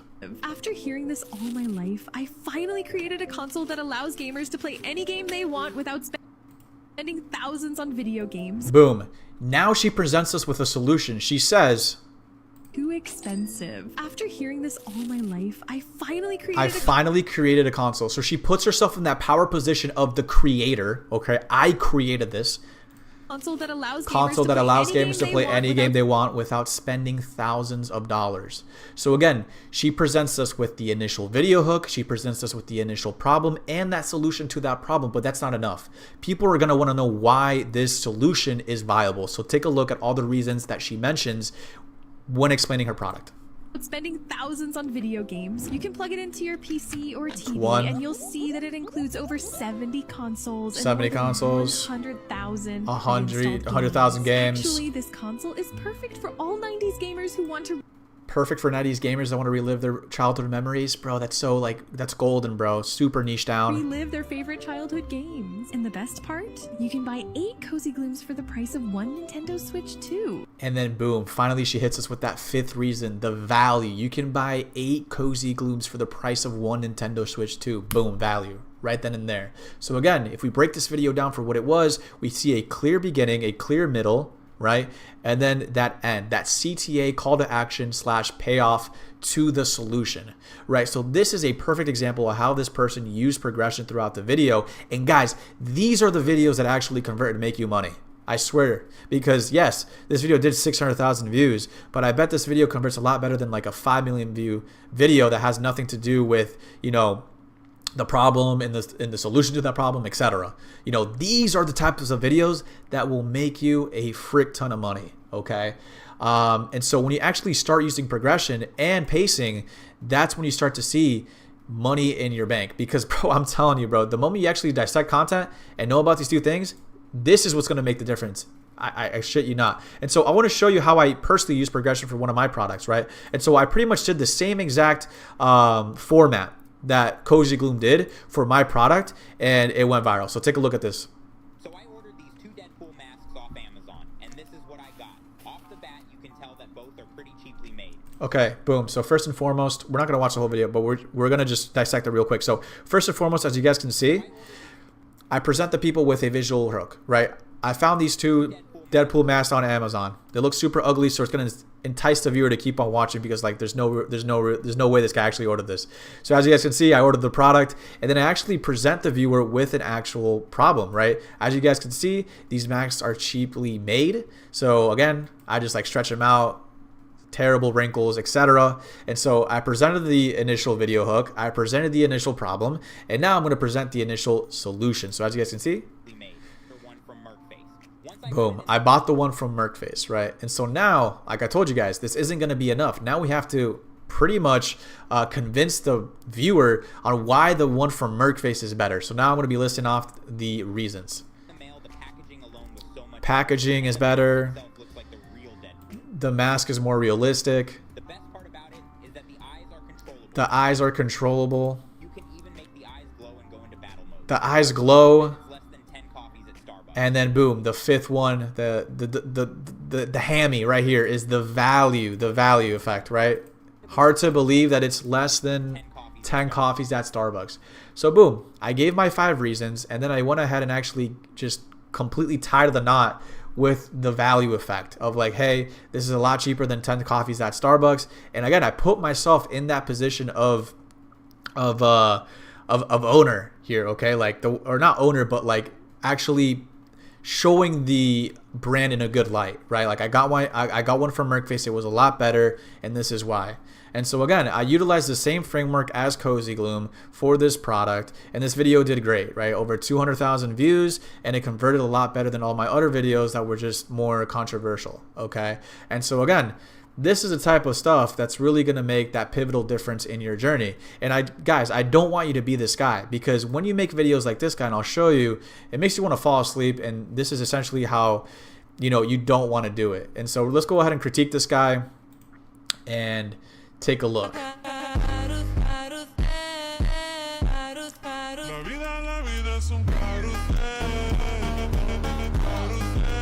So again, another really bad example of content, right? A little bit better than the first one that we saw, but let me show you guys. So a couple of things. The first and foremost, these are sunglasses that, you know, have like these little tints that you can go ahead and change. And again, why are you filming this indoors? He's, again, sticking with that same generic dropshipping background, as you guys can see, with the fake plants and the candles and the backdrop.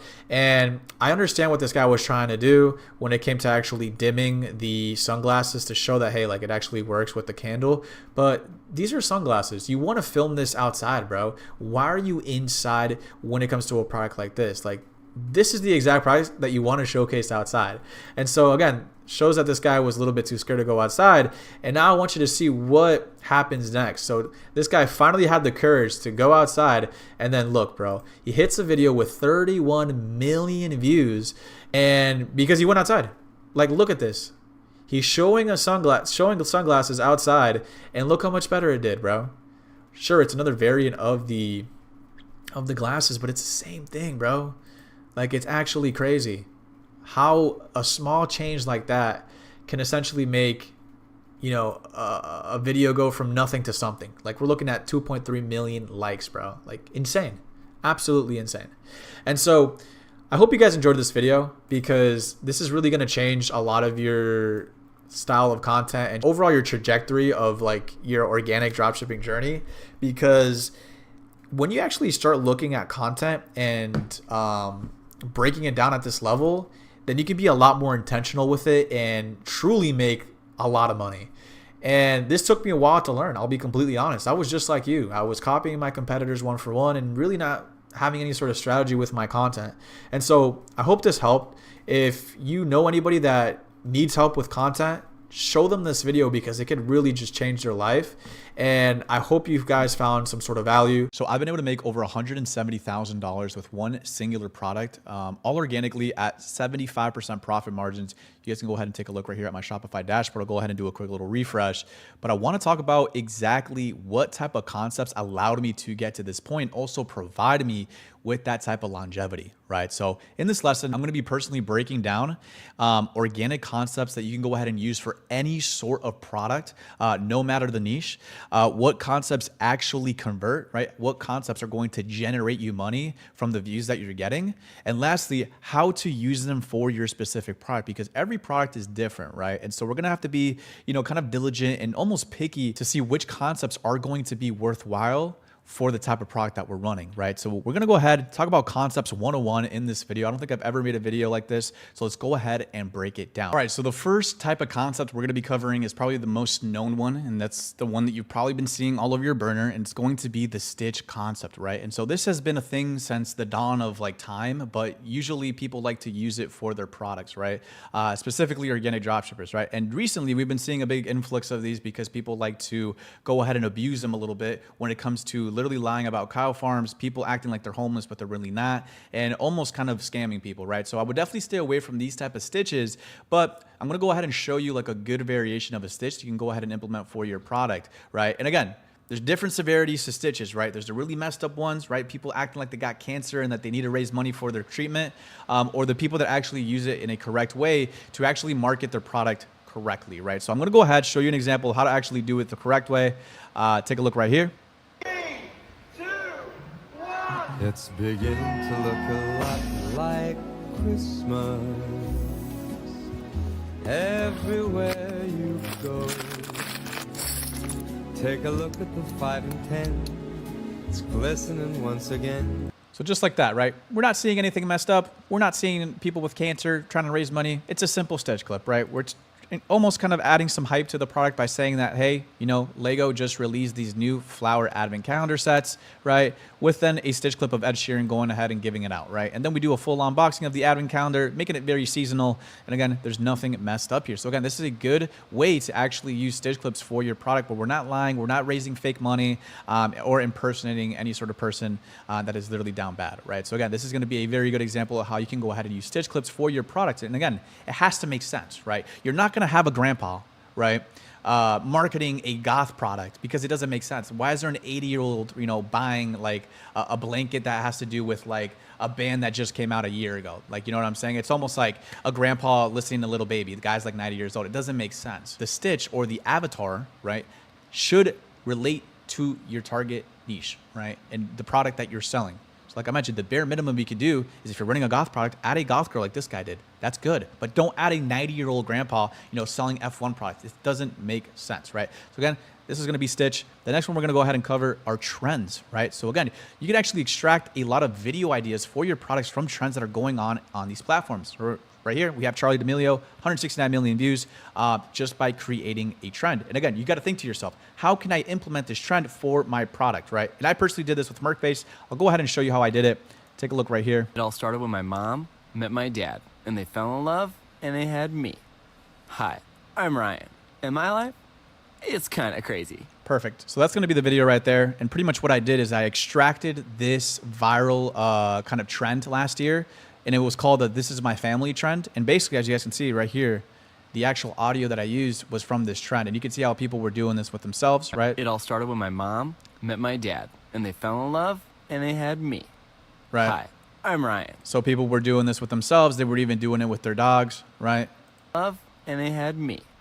Hi. It all started when my even mom Charlie D'Amelio met did my it. dad, and they fell in love, and they had me. Hi. Yeah, that's kind of crazy. But basically what I did was, okay, I was like, I asked myself, how can I tie in this trend with my product?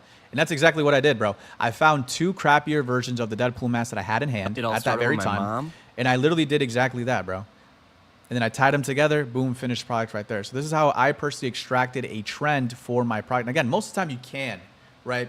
But sometimes you really can't, because if you're gonna do like the Harlem Shake on a product, you can't really do that. Well, you probably could with this product, but you know, it has to make sense. Another good example right here was this. This is from Squid Games. If you guys don't know, this is a very popular show on Netflix.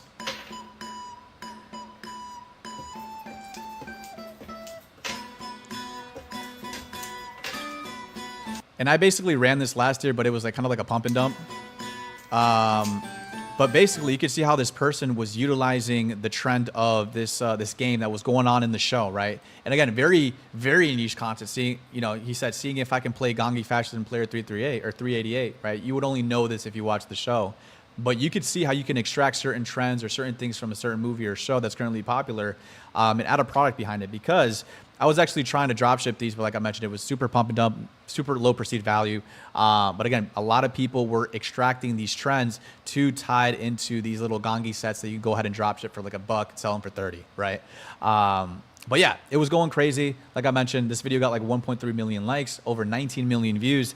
And again, this is a good idea when it comes to certain products that actually have to do with a movie or a show, etc. So again, what kind of trends are in the movie or whatever show you're watching that I could personally use for my product? Okay, that obviously has to do with the show, right? And the last one I'm going to show you right here is an exact example of what I just mentioned with the Merc face mask.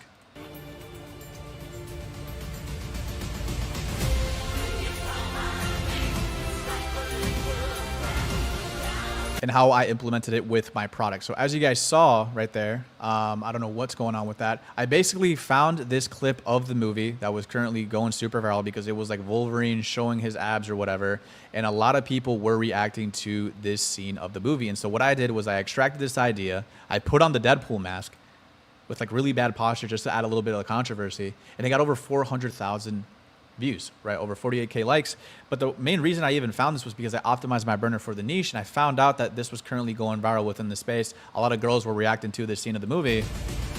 I think this was the video that I saw, and I replicated one for one just with my product in it. And again, it went viral. It was super niche because it was also targeting the target audience that I wanted to target, right? People that actually watch the Deadpool movie and know exactly what this is, which is why this video actually converted perfectly because it attracted the right audience, right? All Deadpool fans.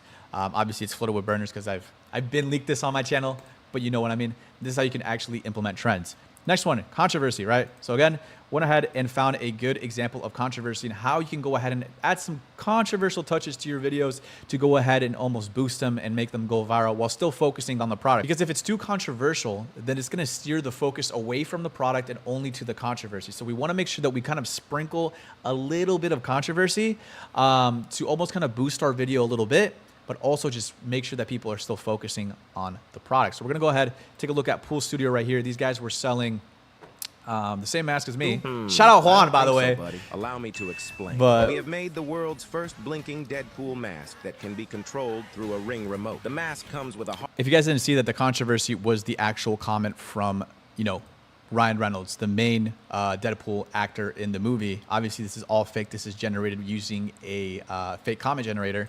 But you can see how he used this to implement a little bit of controversy into the video. We have made the world's first blinking Deadpool. And again, something like this isn't going to steer attention away from the product, guys. He's still able to explain the product in good length, right? And people are going to be like, what the heck? Like, no way, right? Another thing that he did as well is showed that Marvel doesn't have TikTok, right? This portion right here. Obviously, all you have to do this is just cut your service off on your phone and nothing will appear when you search anything up, right? And so people are commenting about, you know, Marvel does have TikTok, right? Obviously, the mask itself was super controversial because it looked terrible. But again, people are really talking about the controversy of like, Marvel does have TikTok. You know, Ryan Reynolds, there's no way he actually commented that. Et cetera, right? So this is how you can actually use a little bit of controversy to kind of boost your videos. And again, you could use this for any singular product. Obviously, make the comment have to do with your product, right? Because it's not going to make sense if Ryan Reynolds comments on a goth, you know, type of product, right? It's not going to make sense. So make it make sense. Almost shapeshift it to your product, right? Another good example here was Unity Vibe. This guy was selling some gender fluid type of things, and by things, I mean like pins, guys. These were like these pins to kind of like show off your pronouns to people, right?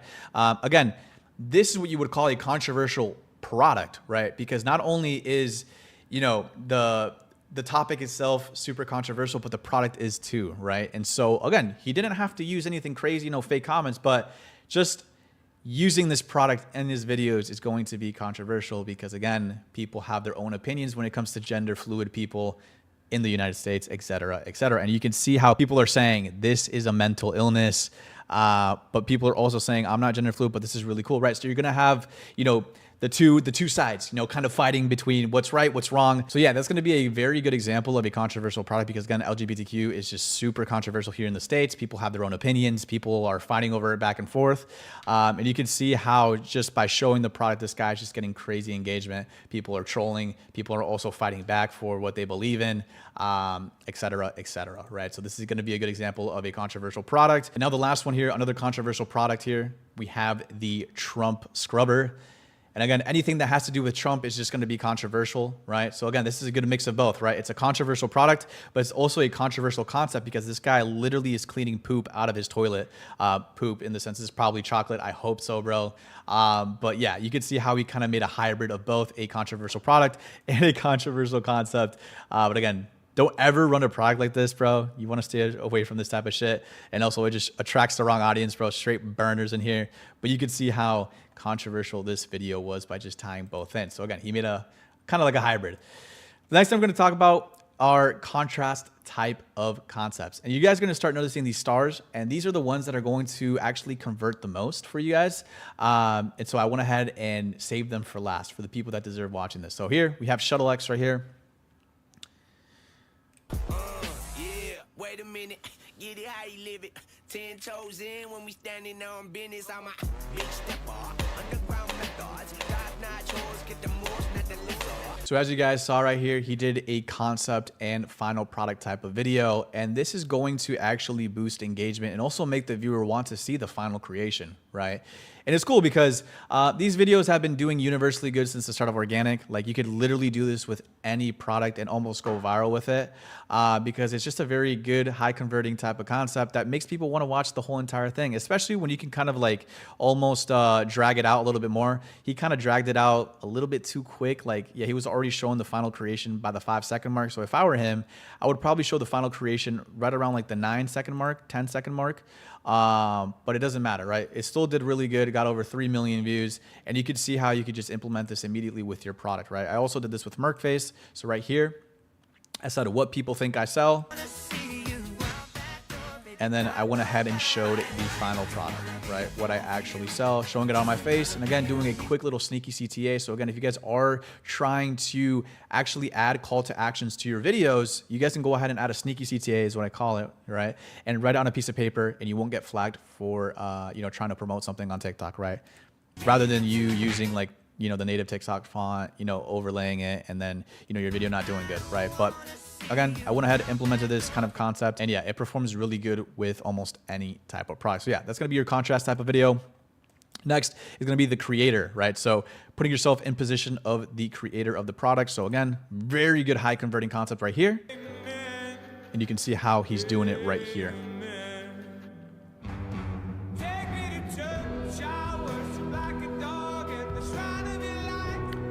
And this is really good, guys, because this almost makes it that much more believable that you're not just a random dropshipper. You're putting yourself in the position of, hey, I'm actually handcrafting these for you guys. And, this is how it goes, right? So again, this guy thought out of the box when it came to this very saturated product. But because he was able to introduce this new marketing angle of, hey, this is like me making these, follow my journey. Bro, it went absolutely stupid. It's almost kind of like creating your own stitch clip in the sense. You're using that kind of same stitch clip concept, but you're using yourself as the face of the brand. And that's always going to be better because you're going to be able to be consistent with the stitches that you use, which is overall going to lead to more conversions because it's going to be a lot more believable. So yeah, that's going to be that example. And now the second example right here is going to be from one of my old products. So don't judge me. This was probably my 4th ever product that I ever ran. And take a look right here. Excuse me, buddy, you clearly don't know us that well. Allow me to explain. Dude, I can't believe I ran this, bro. This was such a crap product, bro. Going through thousands of plans until we got the design just right. It's crazy because people are still trying to run this till this day. Should we finally drop them? Bro, I remember losing so much aura, bro. People would look at me like up here, be like, what are you doing? Like a grown man. But hey, man, that's sometimes what it takes. But what was I talking about? Yeah, so I was actually positioning myself as the creator here by just literally building this thing from scratch. I literally just undid a couple of screws and went ahead and showed myself like crafting these, right? Even down to showing this, like the blueprint of the product. I literally just ripped this from Google and then scribbling on a notebook to just show people like, hey, like I've been grinding all day long, even sipping the coffee, you know what I'm saying? But again, this is a really good way to almost again perceive yourself as the creator, and the conversions are going to be that much better. But yeah, never run a product like this if you ever were thinking about it. And you can see like 2 comments, right? But the first one was, where can you buy this from? And I'm your second follower, and yes, send me one, right? So again, you can see how people kind of like react very positively to this because it's almost like they want to kind of tag along for the journey and see how far you can kind of go with your small little business, right? So again, a very simple concept, bad product, right? That's a good example of like you could have a really good concept in hand, but if the product that you're running is just trash, you're kind of cooked, right? Again, product is almost everything in this game. So that's going to be the creator concept right here. Another one we're going to talk about, and we're almost done, guys, I promise you, is the public concept. So you can see how these kind of print views. And we're going to go ahead and take a look at Spooky Bricks first. The moon comes up.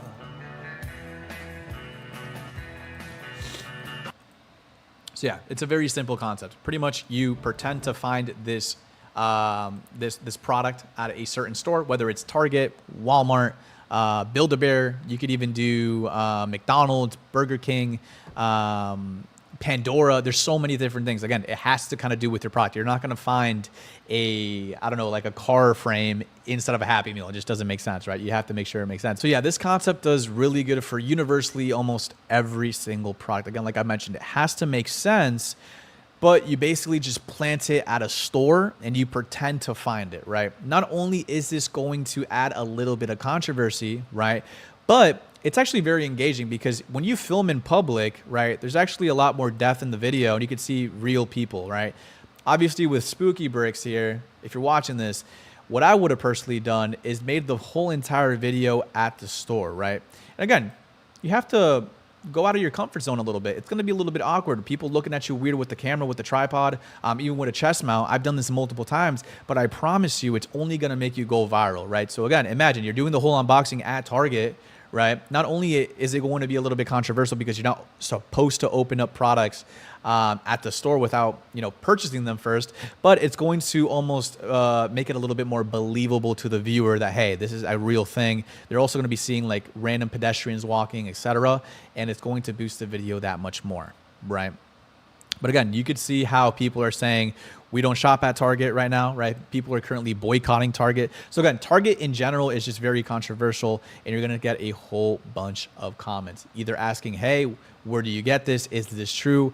Target, don't buy from Target. Is this an off-brand thing? You know what I'm saying? Like, again, it's just a very controversial type of topic, especially with Legos, because people are like, is this off-brand? Yes, it is. We're drop shipping from China, right? But yeah, this is a very good way to kind of like blow up your account, blow up any sort of product, and almost kind of like get some boost if your videos can't go viral. And again, people have been using this for clothing brands, even for drop shipping products, etc. They do very, very, very good. Again, one little example right here before we cap this one off. People are taking, clothing into Target as well, and people truly believe this. Like, can I purchase this somewhere that is not Target? Like I said, Target is just super controversial right now, and people are like, I need this, but it's not at Target. So again, you're gonna get a lot of comments that are going to just overall boost the engagement. Okay, so again, that's gonna be the public concept for you guys. And then lastly, last two, I promise, seasonal, right? We're going into the Christmas season. People are going ahead and making these type of little concepts right here with the Christmas tree. Again, this is only going to convert more because, well, it's the Christmas season. People want to almost visualize themselves buying this product and even gifting it to a loved one. And you can see how well it does, even for such a crappy little product right here. Why do I say this is crappy? Because it's a very small advent calendar, low perceived value. The Stitch movie also came out like last, I think like 6 months ago, and it's rinsed, bro. This was also ran last year as well.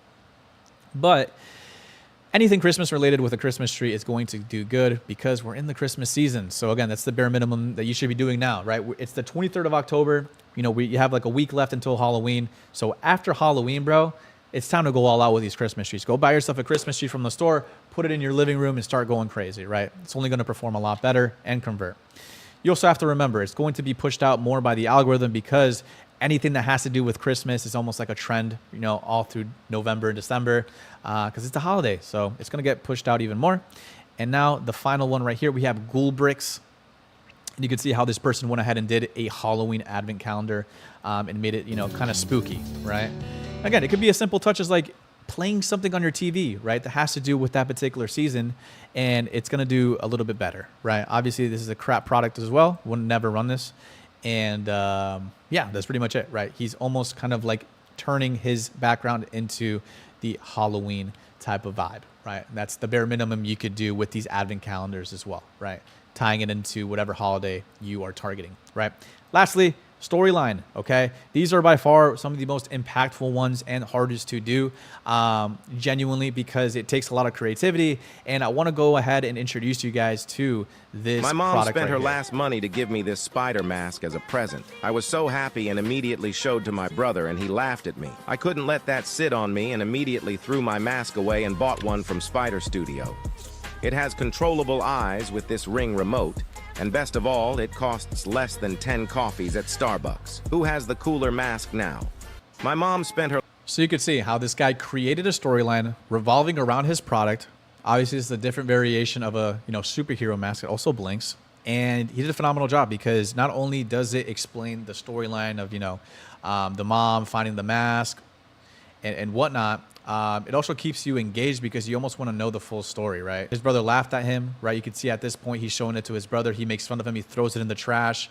And then so it's almost like provoking a little bit of like, oh, what is this new mask? And so he goes ahead, he shows off the features, he puts it on, and then it also explains like, hey, it's less than 10 coffees at Starbucks. It's affordable, and it's cooler than your typical, pump and dump little mask you can just buy at Spirit Halloween, right? So again, this is a great way to almost introduce any product through a storyline. It just has to make sense, right?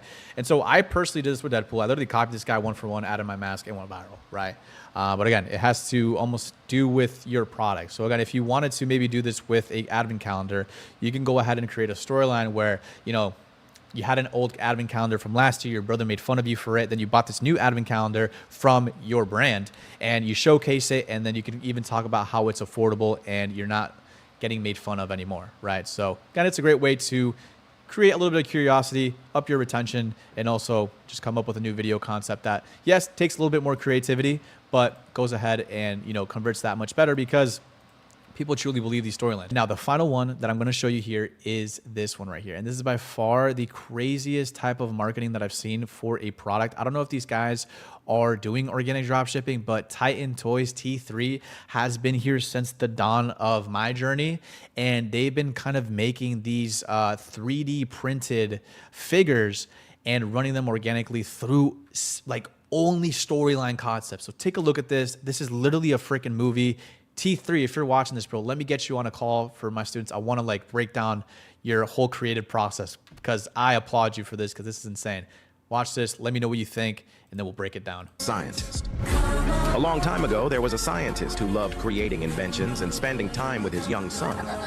Unfortunately, he began to develop a degenerative movement disorder, so he decided to create a robot to help take care of his son. Initiating test startup. His invention was a complete success. Welcome, prototype 1013. Yeah! The scientist presented his creation to his son, and he loved it. But one day, some thieves broke in to steal the scientist's projects. Boys, look who I found sneaking! Little brat! There was a complete massacre.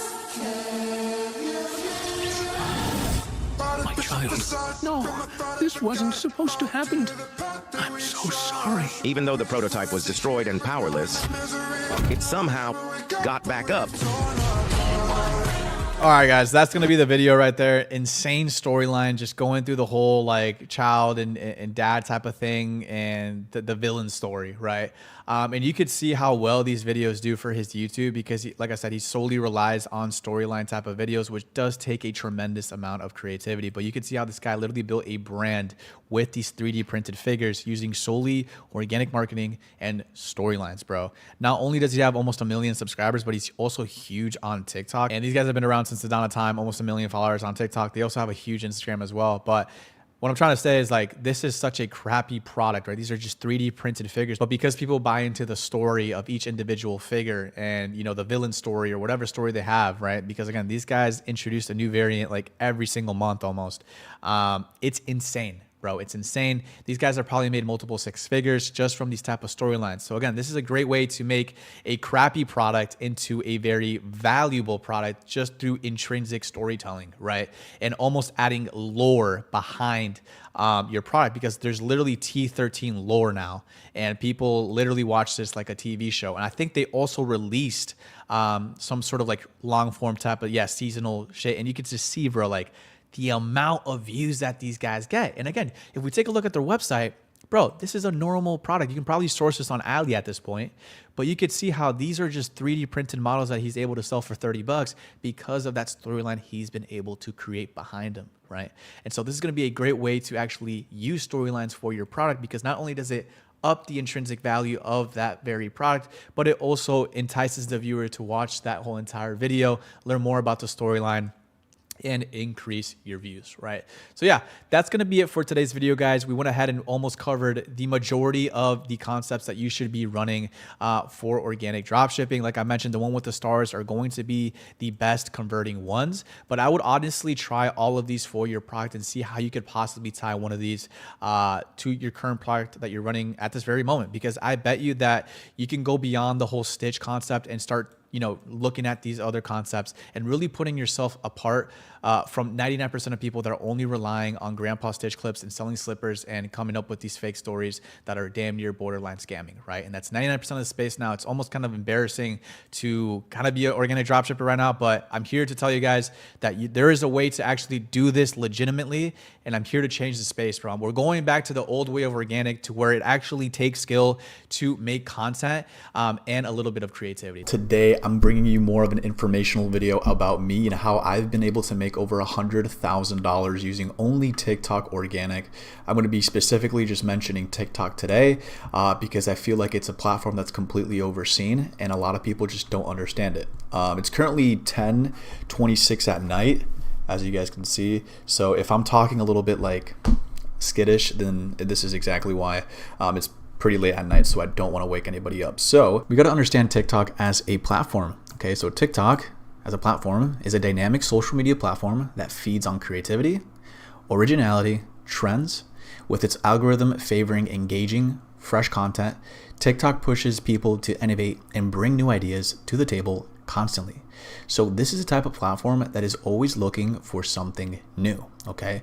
This is not like Instagram, because Instagram is more of a repurposing platform, because as you guys know, if you guys go on Instagram Reels, you can literally steal people's content, repost it, etc., etc. But with TikTok, you can't necessarily get away with this because the algorithm has pretty much came up with a system where you cannot steal videos and you always have to come up with something new to constantly feed this monster of an algorithm, which is why TikTok is one of the best platforms at the moment when it comes to brain rotting. I mean, you guys probably know, watching this video, you hop on TikTok for about 15 minutes, the For You page is completely optimized to what you like, and within 15 minutes, like genuinely, which is why it does so good at, being a platform, right? Because of this insane algorithm.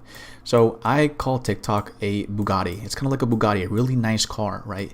You could honestly blow up super, super quick. Let me go ahead and go in present mode right here. Oops, did not mean to do that. We're skipping too much here, but essentially with TikTok, right, as a platform, it's like a very nice car. Okay, it's very fast. It can take you to somewhere. It can take you to places super fast. You can gain a lot of traction quick, but it needs the gas. You need to be constantly feeding it gas for it to blow you up, get you traction, continue to go viral, etc. Right? So I like to call TikTok like a Bugatti, right? It's a very nice car that you need the right quality gas for it to take you anywhere you want to go. Okay? So yeah. Next up, we need to talk about starting and locking in a good account, right? Because in the beginning, you are obviously going to create an account, and this is essential to actually starting, your brand, marketing your product, etc., etc. So right now, I'm going to be talking a little bit more about the setup and exactly what you're going to need. Okay, so the setup, right? This should be done for right before all your products get to you. Okay, you want to start a new TikTok account like you normally would. Once the account is made, you want to go ahead and start doing niche research. I don't want to show you guys too much. You want to do niche research and start getting ideas on content, trends, and sounds that your target audience is currently seeing. So essentially with TikTok, there's no fucking guru voodoo type of shit where you have to create an account on a specific day through a certain setting, through a certain VPN. Guys, TikTok is very straightforward. It's very predictable. It's not like all these other platforms like Instagram where you have to really tap into the settings and, you know, not make too many accounts at once, etc., etc. You have to just make a fucking account. It's really, really simple. Okay. And again, you would just start the account like you normally would, like a normal person. Don't do anything sketchy. Don't make a business account. Just start it up as a normal person. And again, once the account is made, you want to go ahead and start doing niche research to start getting ideas on the type of content that you're going to be making, right? This is super important because at the end of the day, you want to be connected with your target audience and your target demographic to connect with them that much more so you can go ahead and get higher conversions when it comes to your ads, right? You want to actually relate so much more to your audience because those are the type of people that are going to be watching your videos and buying your products. So one example right here is my Merkface profile. If you guys don't know, I am or was the owner of Merkface. I ran this product up. And this is pretty much the profile that I was rocking with on TikTok, right? It's very simple, but it's very branded, right? The profile, simple little Deadpool profile picture, very clean username. I mean, Merkface, it rhymes. It doesn't rhyme, but it's like very clean. And also the bio, as you guys can see, it's very simple, straight to the point, right? You get a little bit about the product, right? The first ever winking Deadpool mask. You get the actual URL of the website and the actual link, right?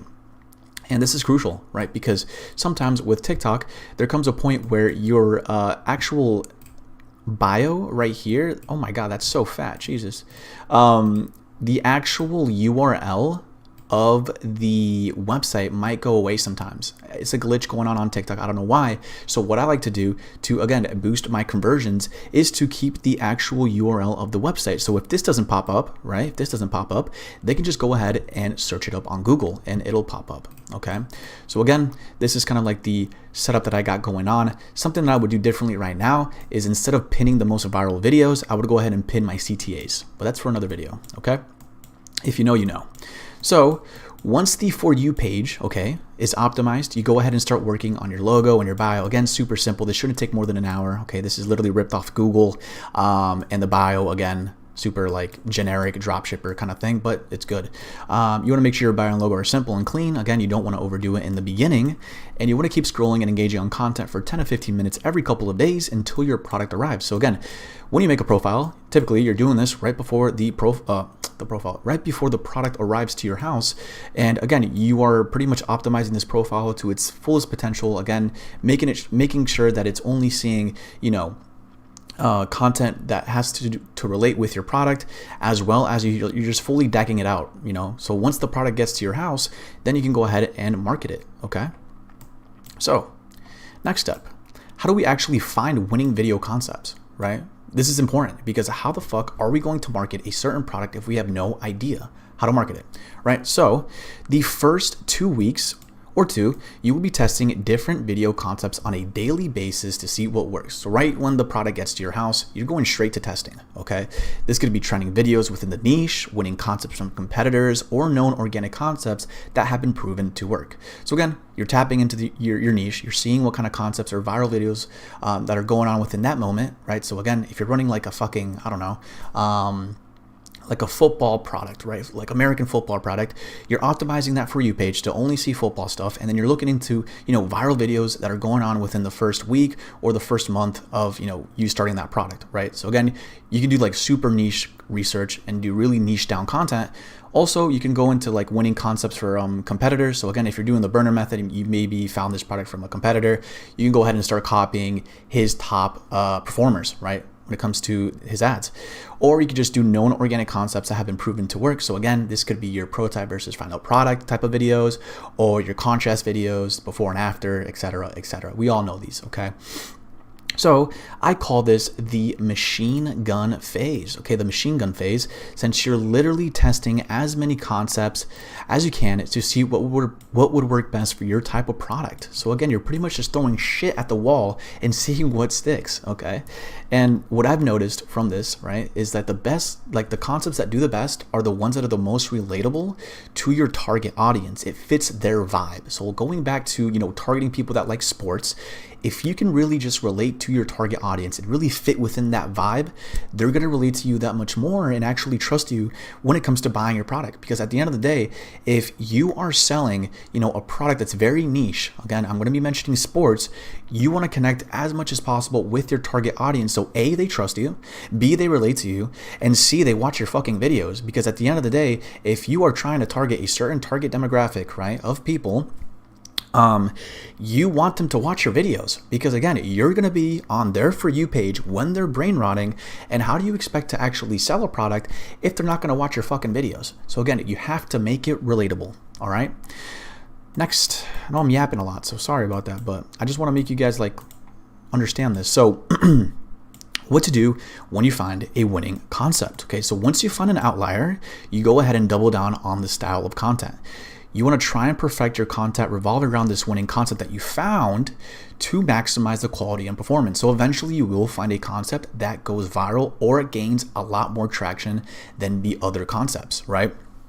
And this is when you want to actually double down and really maximize the quality of that video. Because for most of us, when we find a winning concept, it's not going to be the best quality video ever, okay? So what we want to do is we want to make sure that the quality is absolutely maximized to its fullest potential so we can actually maximize the performance, right? So, your first video isn't going to be the same as your 5th video, right? So again, we want to make sure that, we're maximizing absolutely everything. I just want to check my camera. Hopefully I'm recording still. Awesome. Perfect. Cool. So I'm going to be showing you guys an actual example with one of my brands, okay, with MarkFace, which I've linked before on this YouTube channel.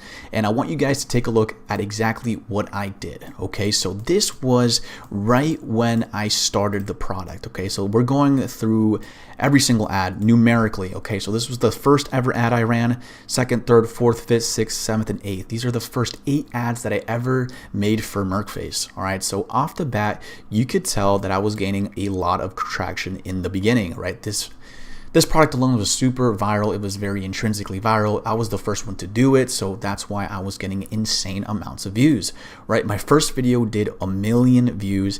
My second did 2.6, and then you guys can see we were getting a shit ton of views for the first 8 videos, right? You probably won't be seeing this in the beginning unless you are an absolute organic demon and you're finding an untapped product, but I want you to see something here, right? As you guys can see, we have red check marks and then we have yellow check marks, okay? So these 3 red check marks pretty much means that I was following a certain video concepts, right? So these 3 videos, I was doing unboxings, right? I was doing an unboxing of the actual mask with a nice little text hook. And as you guys can see, they were performing amazing, right? So right here, I was actually doing the machine gun phase, the testing phase, whatever you want to call it. And I was kind of seeing what type of concepts were, gonna go viral for me. So as you guys can see, my first 3 videos were unboxing videos. They did amazing. And then I did a contrast video pretty much comparing a shittier version of the mask, and again, it did it very, very good. So again, I was just testing. I was kind of saying, okay, what works, what doesn't. And again, you can see a couple of videos here that just did not work, but again, I was kind of testing. And so once I saw this, I was like, all right, well, the unboxing videos seem to be doing really good. Also, the contrast videos seem to be doing good as well. So let me go ahead and stick to doing that. So if we go down, these are going to be the next 16 videos that I made. And as you guys can see, we are seeing a fuckload of progress, right?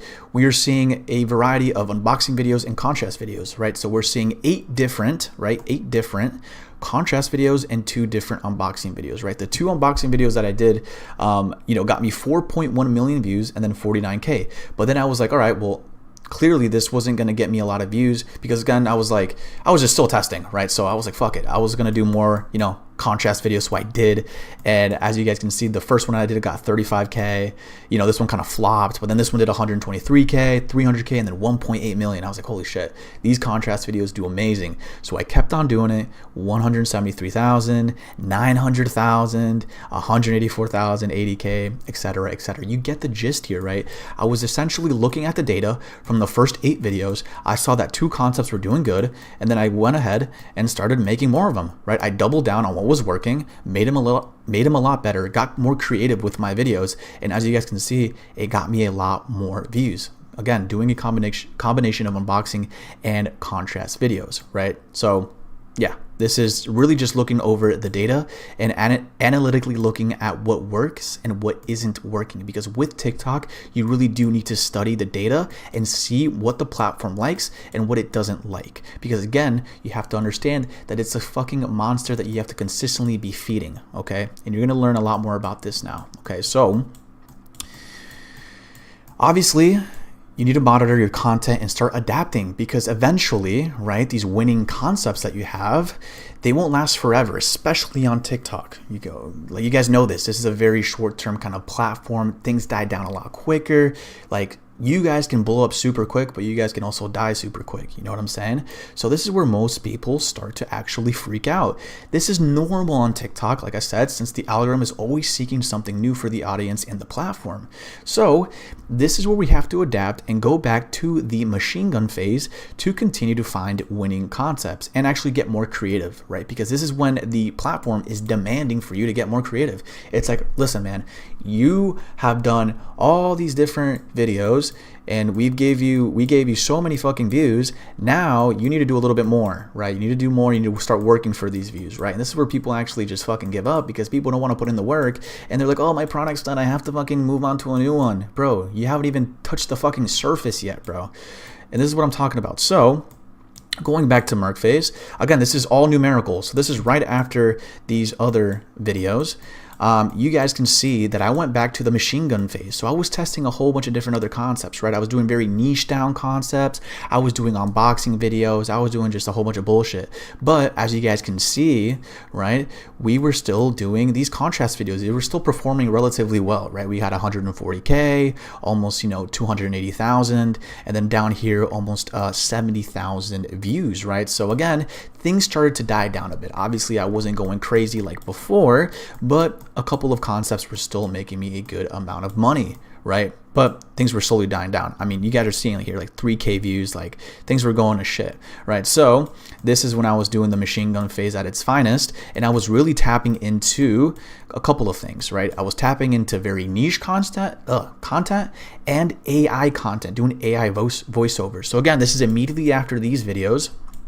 I made about 8 videos. Yeah, 8 videos, and I tried something completely different. I did a super niche down video that had to do with the movie, got me 400,000 views, and again, this converted a lot better because the targeting was so much better, because I was really targeting the die-hard Deadpool fans that were watching the movie at the time. So I did a combination of niche content as well as these AI voiceover content that did really good. So 26K, and then I got another video with almost 260,000 views. So again, I noticed a trend here. I was like, all right, well, niche content's doing good.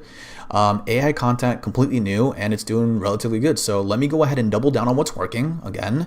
And I went ahead and did that. So if we go down here, this is right after these videos were posted. Again, wasn't gaining a lot of traction, still was doing the machine gun method right about here. And then I doubled the fuck down on the AI content. So again, as you guys see in orange right here, these are all my videos that I did with AI voiceovers. And again, this got over like 2 million views. Sorry if my math is incorrect, but I'm assuming it definitely got more than 1.5 million views. And again, I just read the data. I was like, all right, AI voiceovers are doing good. Let me go ahead and double down, come up with some creative concepts, and boom, it fucking worked. Made like an extra 10 grand off this. So again, guys, you have to look at the data and really and truly analyze it, because this is how you optimize for longevity on the platform, right? This isn't like Instagram where you can go ahead and fucking repost the same video over and over again and make a couple of racks. This is a completely different monster. It's always seeking for something new. All right, so now we're really going to get into the sauce. Let me go ahead and take a sip of water. If you've made it this far, you're an absolute G, and you deserve to learn about this new fucking concept that I pretty much learned. So again, hopefully you guys are taking notes. Hopefully you guys aren't brain rot and you guys are still watching the video, because this is where it's going to get good. Okay, so owning a concept on TikTok. Okay, this is something that took me a while to find out, but it is 100% real. Okay, once you have a relatively big account with 10,000 plus followers, you can actually own a certain concept. Okay, a video concept. This is where TikTok favorites your account for that particular concept and keeps feeding you views, even if the competitors try and copy you. Doesn't that sound crazy? So you must have multiple variations of the product to successfully be able to do this efficiently, right? This is not a must. I must admit this is not a must, but if you want to have the longevity, you really do need multiple variations of the product. Okay, so it's not a must, but if you really, really want to make a lot of money, like $100,000, you need to have multiple variations. Okay, and let me explain exactly how this looks. All right, so today I'm going to be talking about two different accounts, two very big accounts on TikTok. Again, if you guys do the burner method or have been in this space for a relatively long period of time, you guys probably know, you definitely know this brand, maybe not this one, but these are two accounts that have been doing this exact method for months, bro. 6 months minimum. I think Scorpion Shot's been around for like damn near a year. And so what Scorpion Shot did, we're going to start with Scorpion Shot, is they pretty much grew this account with over 500,000 followers. Okay, that's insane on TikTok. And pretty much they came up with this video concept of these AI voiceover fidget gun videos. Okay, so these guys, right, in the beginning of this fidget gun toy, if we go ahead and take a look at the profile, you guys are going to be able to see that in the beginning, so if we go to oldest videos, I'm not a fucking bot, TikTok, you guys can see that these guys started marketing this product in 2023. Okay, so a long time ago, 2 years ago, damn near. And you guys can see that off the bat, they were pretty much claiming this concept. They came up with this concept, I'm pretty sure, I want to say. And as time went on, I don't know why my thing is tripping, why it says 0 views. Let's go ahead and give it a little refresh. Don't fuck me, TikTok. I'm literally trying to record a video. Awesome. You guys can see that off the bat, these guys are getting like crazy traction, like 44K views. Then they pop off, 57K views. They're just getting hella views in the beginning of their account. But as you guys can see, they start doing more views, right? 2.8 million, 280K, etc., etc. You guys get the point. These guys were blowing the fuck up. But if you guys take a look at the actual video concept, right? These are some like AI voiceover fidget gun videos. Okay, I'm not really trying to like play it because I'm not trying to get copyrighted, but essentially what these guys are doing are they're just showcasing the product with the AI voiceover, and they're making it just look fucking cool, right? But as you guys can tell, when I said you want multiple variations of the product to successfully be able to do this, in the beginning, they only had this little baby fidget gun, right? But then they introduced another variant, right? They were introducing these Glock variations, these larger variations that, again, started to go viral again. So again, 500K, 3 million views, 500K. What happens next? Their videos start to die down slowly. Obviously, TikTok isn't going to be the type of platform to give you views forever. So what do? They introduce a fucking Desert Eagle. They introduce a revolver. They introduce other variations of the pistol. So again, the TikTok algorithm is thinking of like, it's literally just giving them these views because it's like, honestly, different content, right? These are different variations, different types of concepts, with different guns, right? So each gun is considered like a new kind of video for the platform, which is why Scorpion Shot has been able to have this longevity, because again, he's introducing new guns every fucking week, damn near. AR variation, sniper variation. I mean, guys, look at the views. This is insane for TikTok. There's so much consistency here because he's always introducing new variations, right? He's sticking with the winning concept, but he's constantly adding new variations into the roundtable to consistently get views. You know what I'm saying? So again, you guys can see like guys printing fucking views, like 5 million views. It's insane. But eventually nothing lasts forever. So as you guys can see, his videos start to die down a little bit down here, 26K, 39K, whatever. Still crazy views. But again, remember, this guy has like 400K followers. He then goes ahead and changes the concepts, right? He goes ahead and starts doing these types of concepts that are a little bit more rage bait, engagement baiting, where you're essentially just like, hey, whoever comments gets this blaster, whoever likes gets this blaster. And again, he finds a new winning concept, and then he goes ahead and ties a new variation to it. So where the fuck is the video? Where did it go? Yeah, right here. So 800K.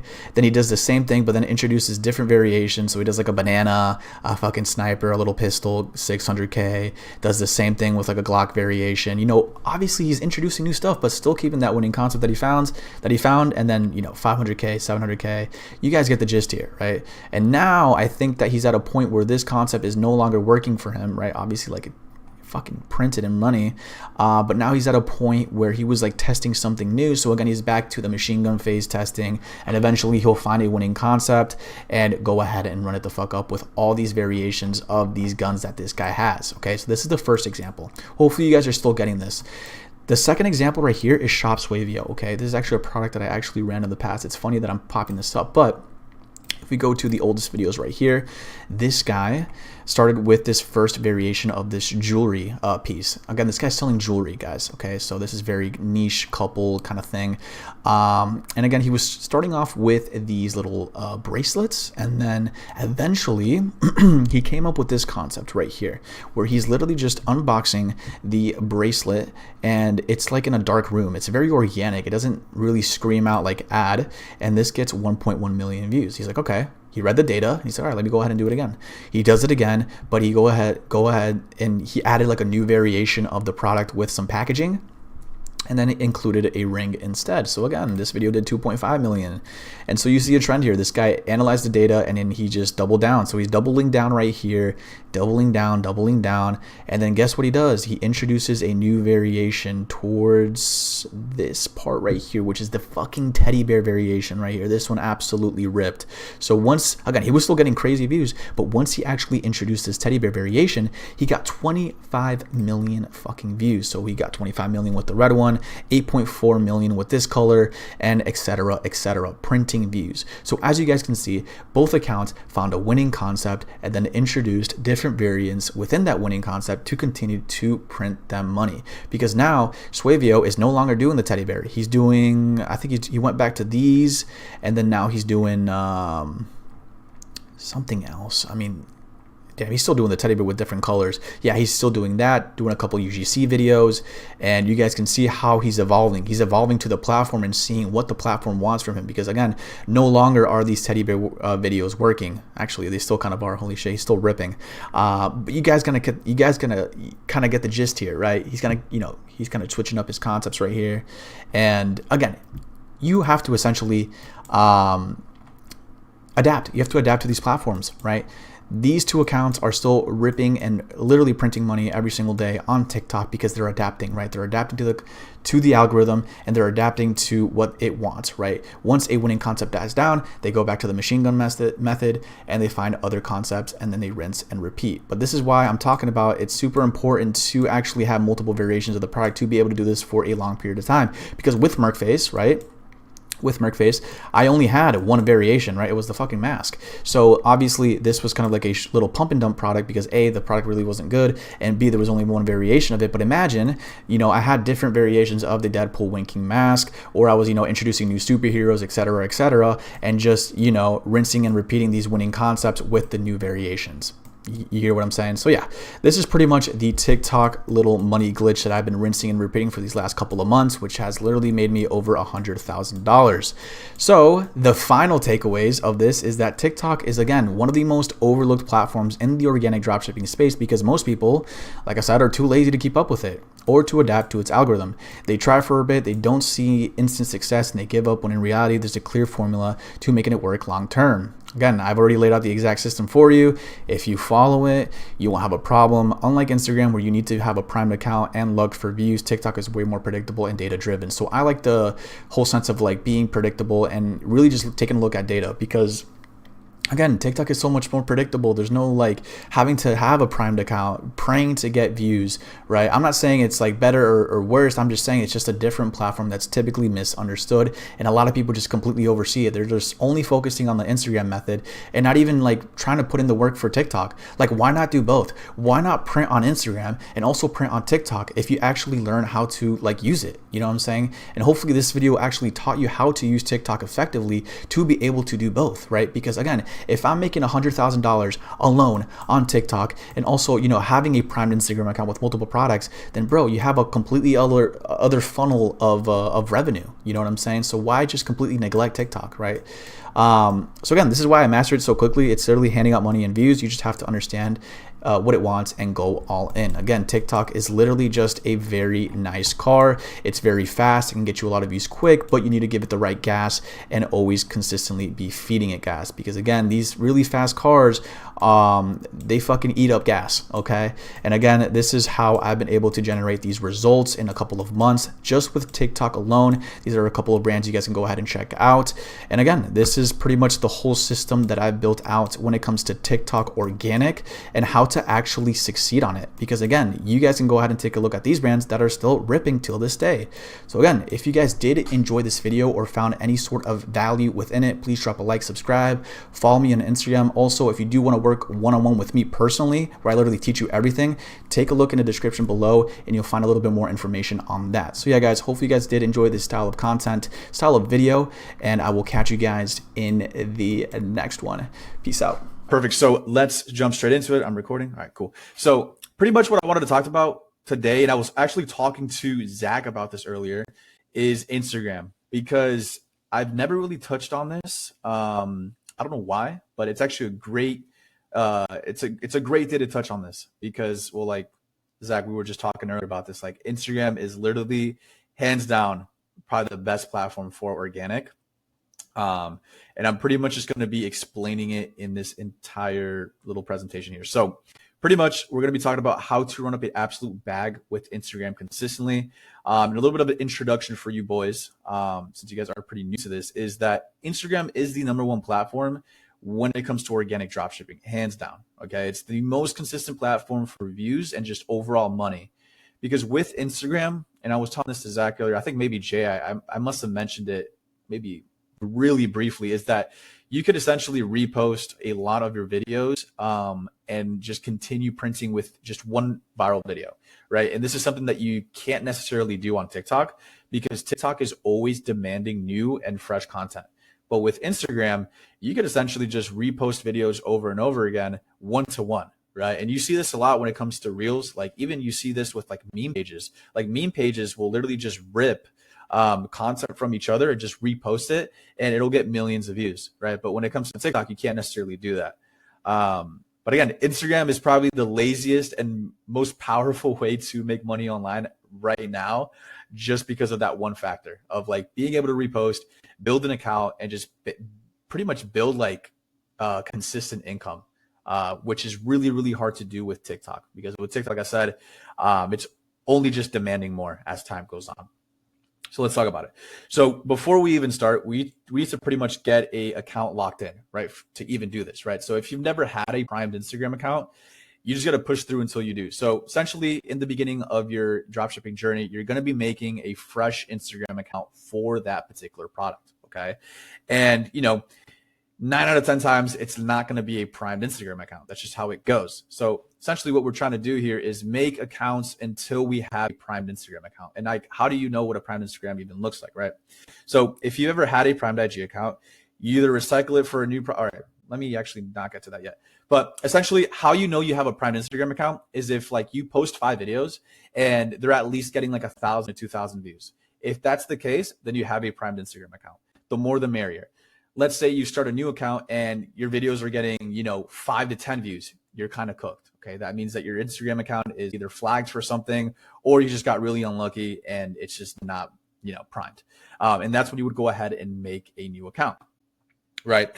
So great example here is Zach. Zach is our newest student here in the inner circle. And this guy has a crazy primed up IG account. Right.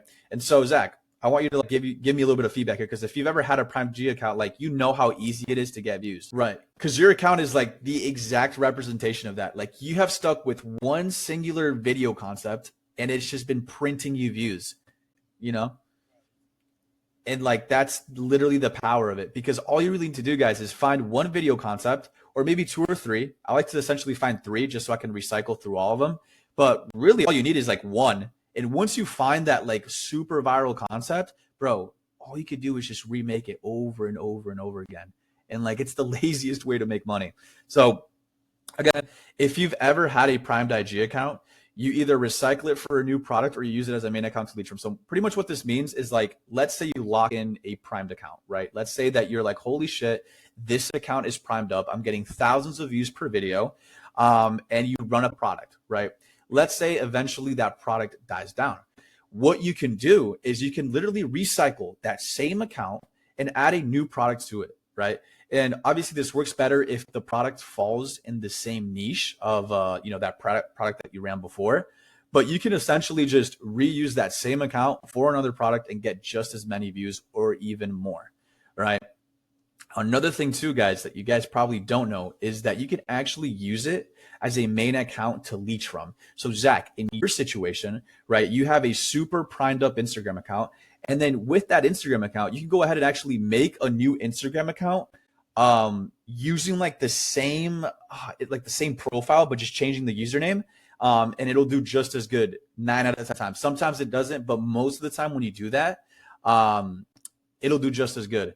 Because what you're doing here is that you're giving Instagram that trust score, right? Because with Instagram, there's just so many accounts being made on a daily basis that like 99% of them are just like Indian bots, bro. And like you see this all the time with like even your comment section. There's just so many like Indians out there that are like either scammers or they're just fucking, probably hackers or whatever. So the whole ideology behind Instagram is like, how much can they trust you, right? And so let's say you have a super primed IG account with a lot of followers, a lot of trust in it, and then you go ahead and use that account to leech to another account, made from the same. I'll explain it later in depth, but essentially you can use that account to make another account, and then Instagram will just trust it.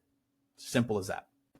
And again, the best case scenario for this, right, is to have a lot of semi-decent accounts to rotate and recycle through just from doing organic for so long. So I'm at a point with organic that I've tested over 14 products, and I have like over 6 primed accounts that I just recycle from, right? So let's say like I have a really good account and I ran up a product, then I go ahead and just integrate another product. And then I have like 3 other accounts to do the same thing with, right? So it's kind of like an endless flywheel of just like printage once you have those accounts locked in and they're like pretty much validated.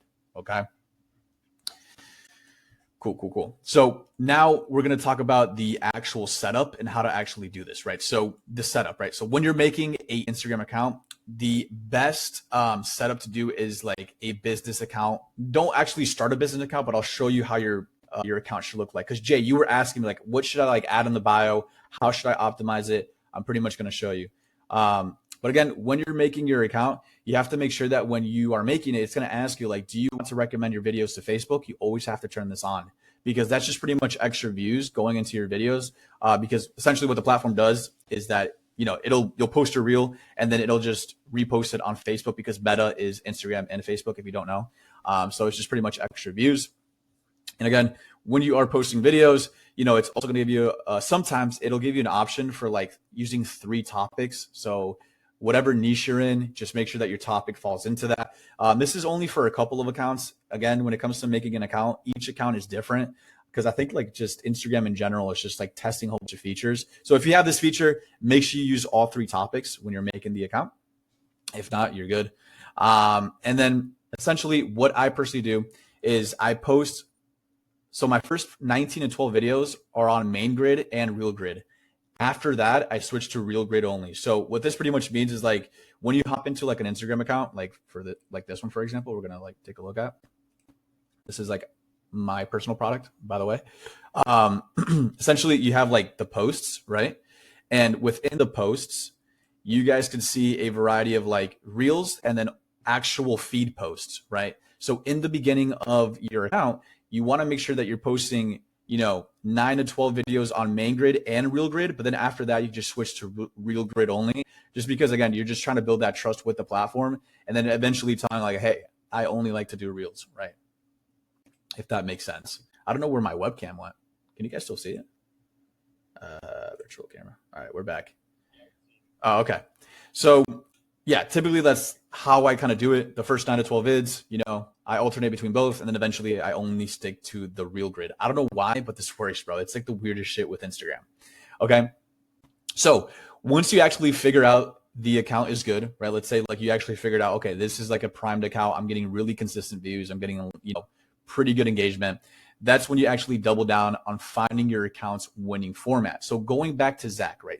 Zach obviously tested a whole bunch of concepts, and then eventually found a winning concept, and then he just doubled down, and then his account grew to like over 50,000 followers. So essentially, this is exactly what we're trying to do, is we're trying to find that concept, and then we're trying to double down on it to essentially just blow the fuck up, the account and the product, right?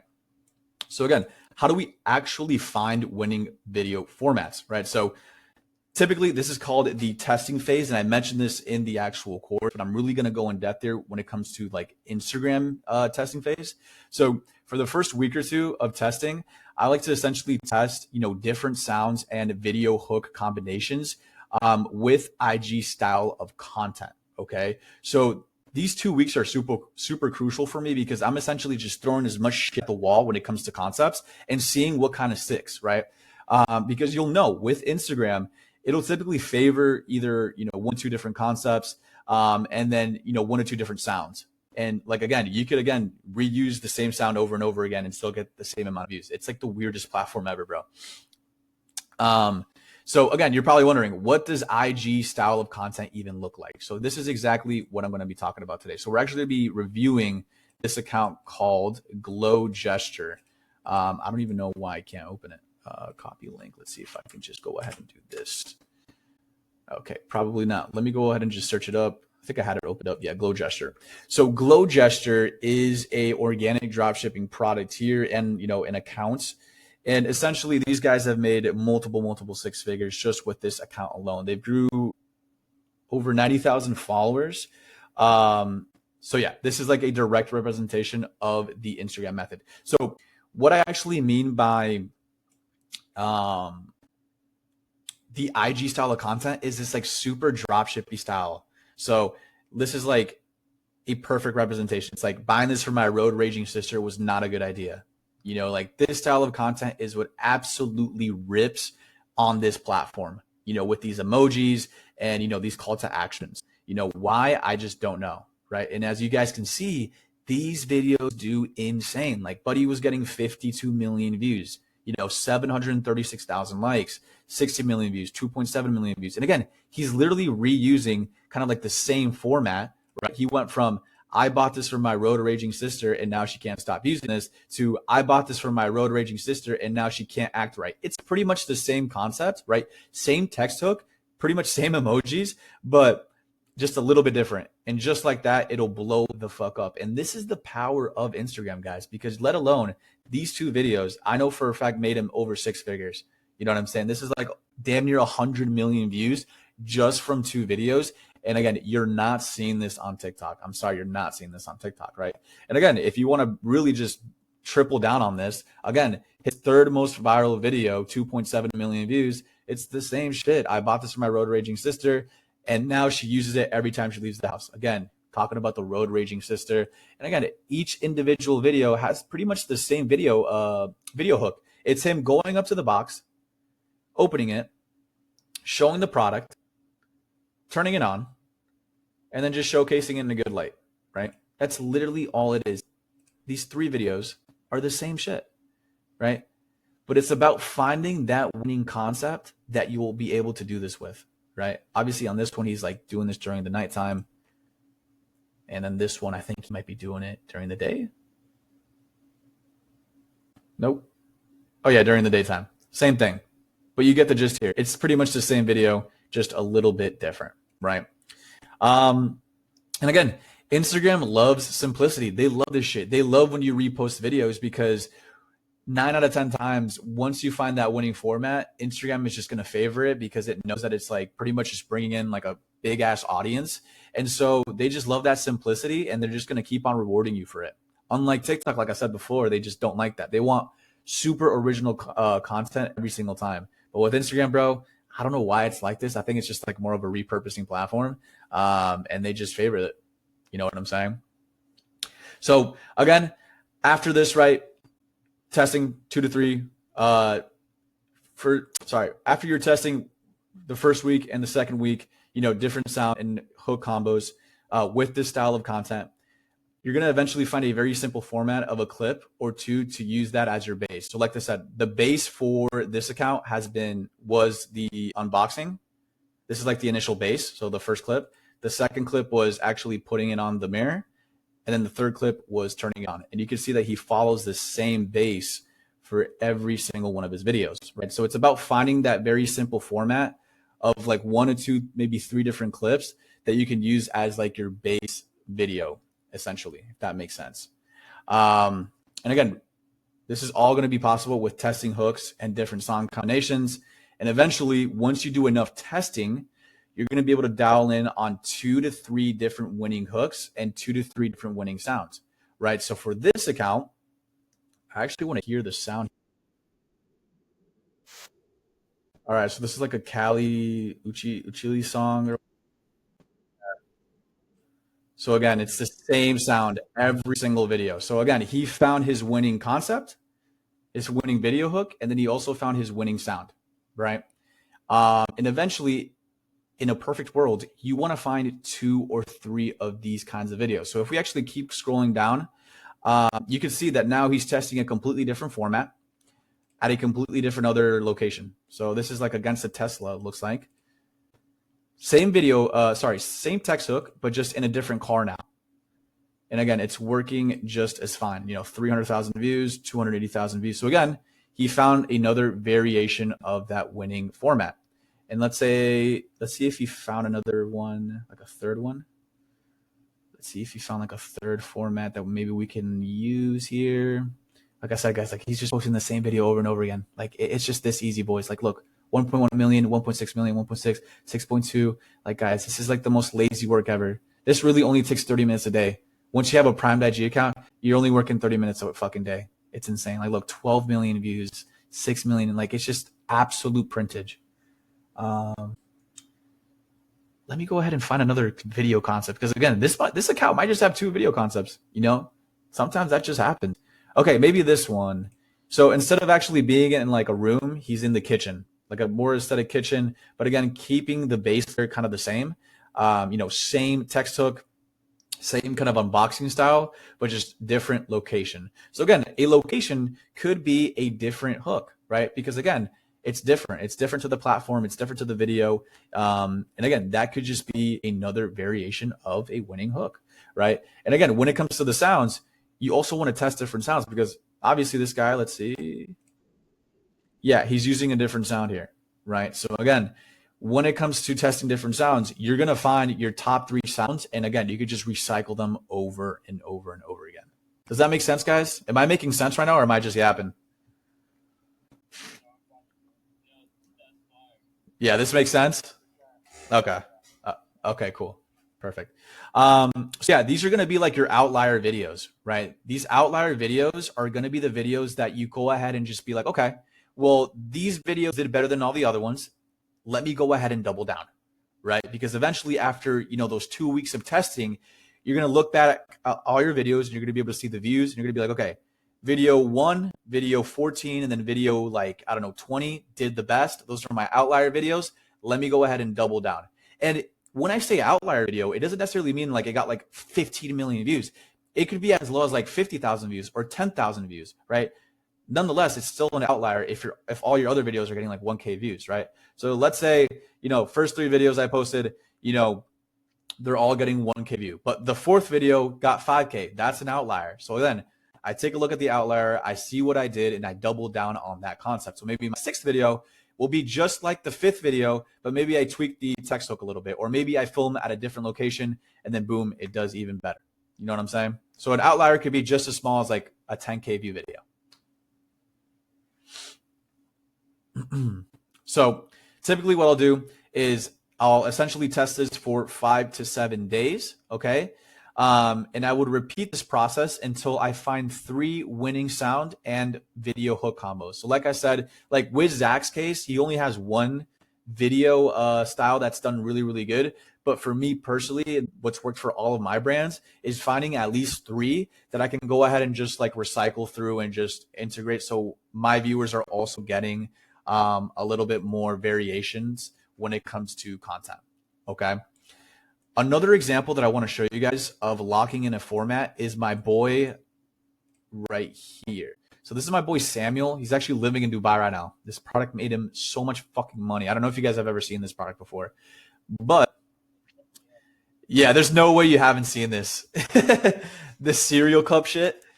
So he's German. He's German, and he essentially pretty much just targeted Germans for this, and he blew this product the fuck up, bro. Like 19K followers, made over like 6 figures, just with one product alone.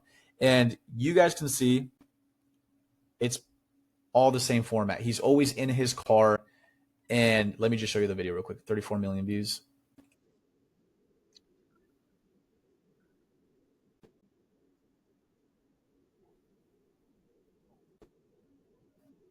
That's it. So yes, it's a contrast video. It's a prototype versus final product. Obviously, this is in German, but this is like the prototype. And then he shows the final product, him actually drinking from the cereal cup and showcasing it in his Tesla, right? So essentially, he found this variation, or sorry, he found this winning format. And then what he did right after was he just replicated it with a different text hook, but still kept it in the same car, used a different type of cereal, but you get the gist here. It's the same format of him just showing the product, pouring the cereal in, pouring the milk in, and then drinking from it, right? That's it. So again, he found a winning format and he just did more of it, right? After that, 6.2 million views. And if we keep going down, there's probably hella other videos that also blew up. And yes, of course, he's always testing other formats to maybe find another winning variation, because it's always good to test more, right? Because why not have, instead of one format, have like 5 different winning formats? That's just going to make you more money. So yeah, you can see like he just kept testing different concepts like in his house, but the majority of the views are coming from these videos that he's like in the Tesla and showing his face. Yes, it does help that he's like a good looking dude, but like still, the moment you find a winning concept, you could just double down on it and just keep rinsing and repeating, because this whole account is pretty much this, bro. And I'm pretty sure he has another account too, where he targeted like Americans and he made like another 6 figures as well, because this is only just a German account. If I'm not wrong, I'm gonna have to talk to him about it. But yeah, pretty much this is like a perfect example of what I just talked about as well. One singular product, right? And again, this is just a pretty small account, 19,000 followers, 1,000 posts. But again, you don't necessarily need a crazy amount of followers. Yes, obviously the more the merrier. But the moment you found that format and you could just like pretty much just go crazy with it, you're gonna print. Okay. So yeah, fire, right? It's crazy. It's actually insane, boys.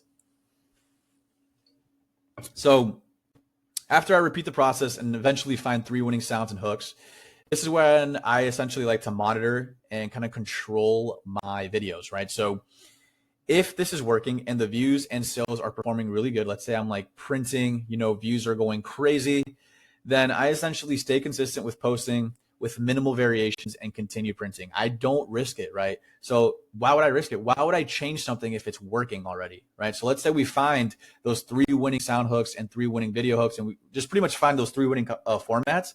That's all I'm going to do until they start dying down, right? I'm just going to stay as consistent as possible, making sure I at least post 2 to 3 videos a day.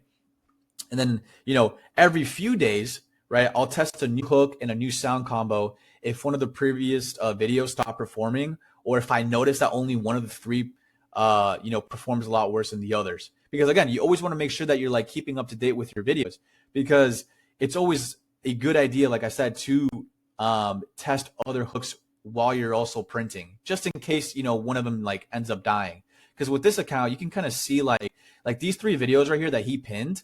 These were probably like one of his like first 3 videos, or like first videos in the account. But eventually, like you see, he starts like transitioning into more of like a, in-house kind of video and actually showing the cereal. Because again, he was like, you know what, these videos might be just dying down a little bit. Let me go ahead and like test other variations. Like same thing with this one, like him going to IKEA and like finding the product there. You know what I'm saying? But again, it's always a good idea to just test, just in case, your other videos start to die out, because eventually it will. Like, this is just the name of the game. You can't just print the same video for like 10 years. You might be able to do it for like a year straight, but eventually you'll start seeing like some inconsistencies and it might just die down. So again, every banger viral video, I always repost 2 to 3 days later, right? So let's say I found my viral format, I posted it, and the video gets, 34 million views. 2 to 3 days later, I just repost the same video. I don't change anything. Like I keep everything the same, even the text, even the description, even the hashtags. And most of the time, 8 out of 10 times, it'll go just as viral. It's the craziest thing ever, boys. Like you're getting rewarded for literally having zero creativity here. Like it's actually insane.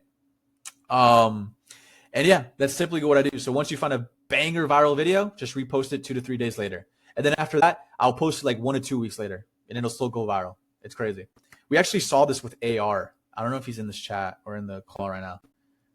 Nah, he's not. But AR is a perfect example. We got like a 1 million view video and then he reposted it and it got hella views after. So let's say worst case scenario, things are not working out and things are stagnant, right? What I would do is I would actually repeat the previous steps with the new clips and the video base and just keep playing around with just different times, posting times and quantity of posts, right? So typically what'll happen sometimes is like your account will go stagnant. So what I'll do is like, I'll just continue to test more concepts until I find something that sticks. Or what I'll do is I'll actually start like recording on my, on my notebook, what time I actually posted my videos and see if that plays a factor, because believe it or not, sometimes it does. Like I actually have written on my board here. I don't know if you guys can see it. I don't want to fuck up the camera, but essentially have a posting schedule that's always worked out for me. So for me, like for Instagram Reels, posting at 12 p.m. or before has always worked the best. That's just how it is. But that's because I've like been collecting data. But sometimes you'll see that if you like play around with like the posting times, your account might just get revived. Also the quantity of posts, like let's say you were just posting, 2 to 3 different videos every single day, but then eventually you just drop down to 1 and you're seeing some inconsistencies. Try to go back to 2 to 3 videos a day, and sometimes your account will just go back up. Simple as that. Okay. But the main thing too is don't be afraid to continue testing. Okay. And so some final notes here, right? The main thing you don't want to do is fuck up the account by doing some sketchy and erratic stuff, right? So Instagram loves consistency. Like I told you guys before, it's all about the trust score that you have with that specific account. So don't do anything sketchy. Don't post some sketchy shit or like some super childish shit with like some really bad controversy that might get your account flagged. Just don't risk it, right? You truly have a really big asset in your hands once you have a primed account. So why do some stupid shit, right? And again, sometimes it's not the account. So stop blaming the account so much. I have a lot of people that come to me just on my Instagram DMs like, bro, like I can't get a primed Instagram account. But guys, sometimes like 8 out of 10 times, I swear to gosh, bro, if the account is consistent and doing thousands of views, then you are the problem, right? Sometimes it's a you problem, not an account problem. If you're getting thousands of views consistently, it's just because you're not putting out the right type of content. So that means just go harder, keep testing, and eventually you'll find something, right? And this is where I actually make the most amount of my money, is the actual long-term play and the long-term vision for an account, right? And wanted to touch base on this. So not only will this method print you money for months and even years on end, right? Just having a primed Instagram account, running products through it and making money, but it will also give you the ability to start making passive income by simply throwing a video creator on the account and continuing to make the same video concepts that have been working. So essentially what you do is you find somebody to hire to just run the account, right? And it's super easy because hopefully you trust this person and he has a little bit of experience when it comes to making content and just, videos in general, that you tell him, hey, listen, we have a winning format. We have a winning concept. All I need you to do is just do the same thing that I've been doing this whole time. Obviously, you would just ship him the product, like your product, you ship it to his house, and then he would just take care of your account for you.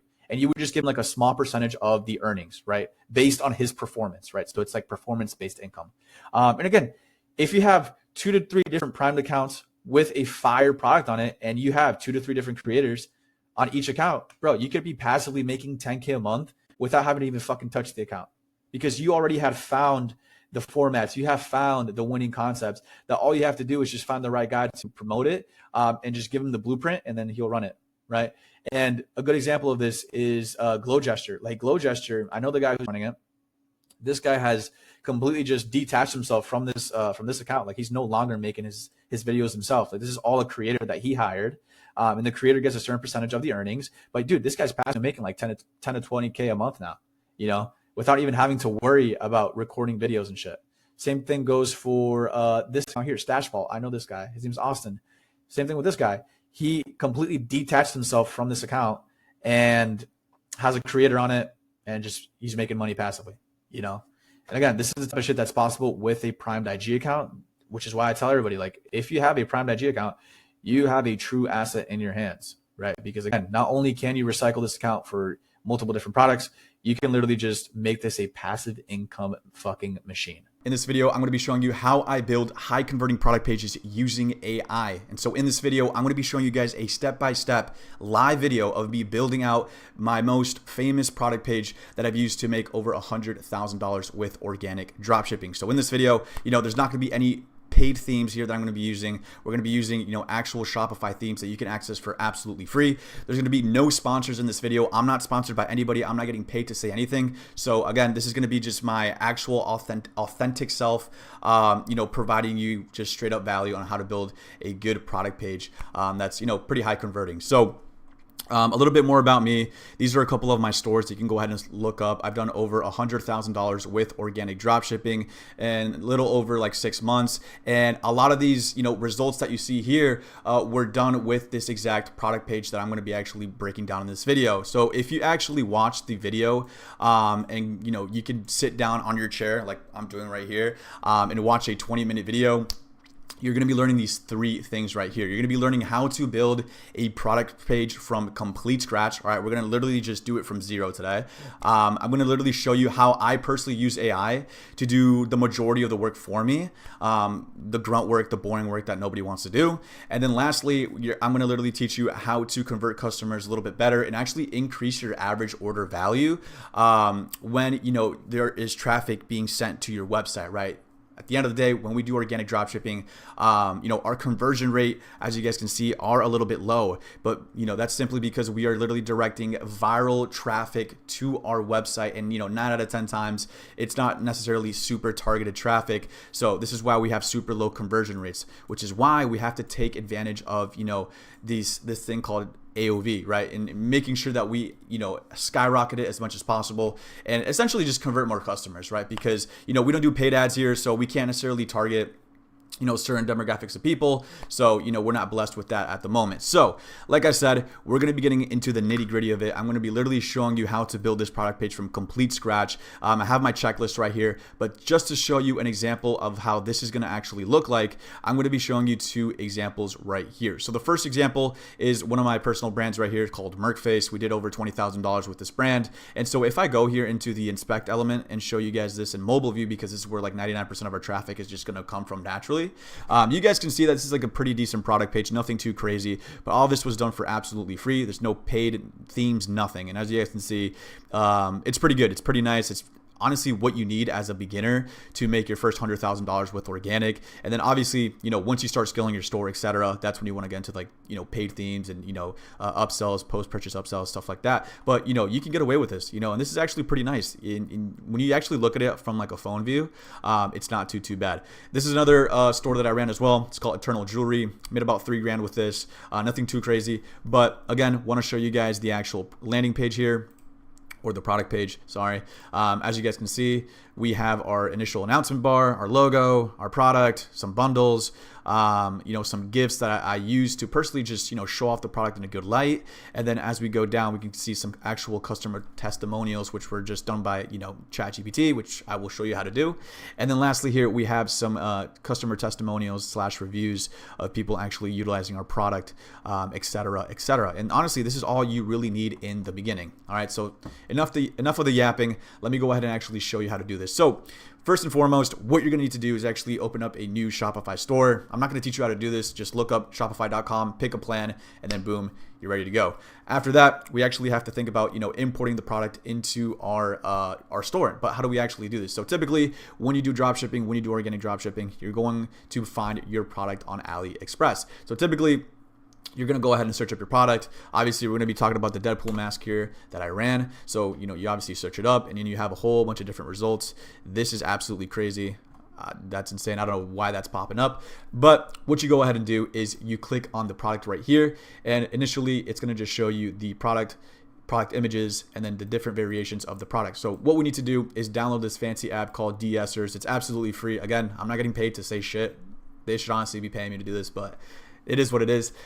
You look up DSers. It's super simple to use. Essentially, what this does, it bridges the gap between AliExpress, right, and your Shopify store. Okay, so essentially what this does is it connects the product to your store. So then when you go to the product tab in your Shopify, you can go ahead and see your product right here. Okay, so that's exactly what I did for the store. I went ahead and connected this exact mask to my store, and then boom, all the product images go with it, etc., etc.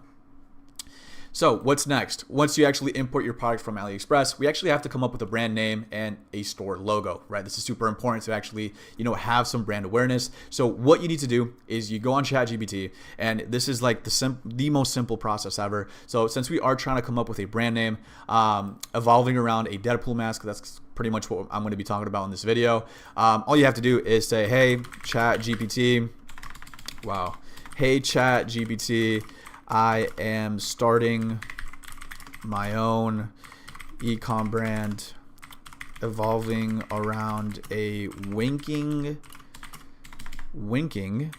Deadpool mask. And then you're going to say, period, give me 20 unique and catchy brand for my store. So literally you just ask ChatGPT, hey ChatGPT, I am starting my own ecom brand evolving around a winking Deadpool mask.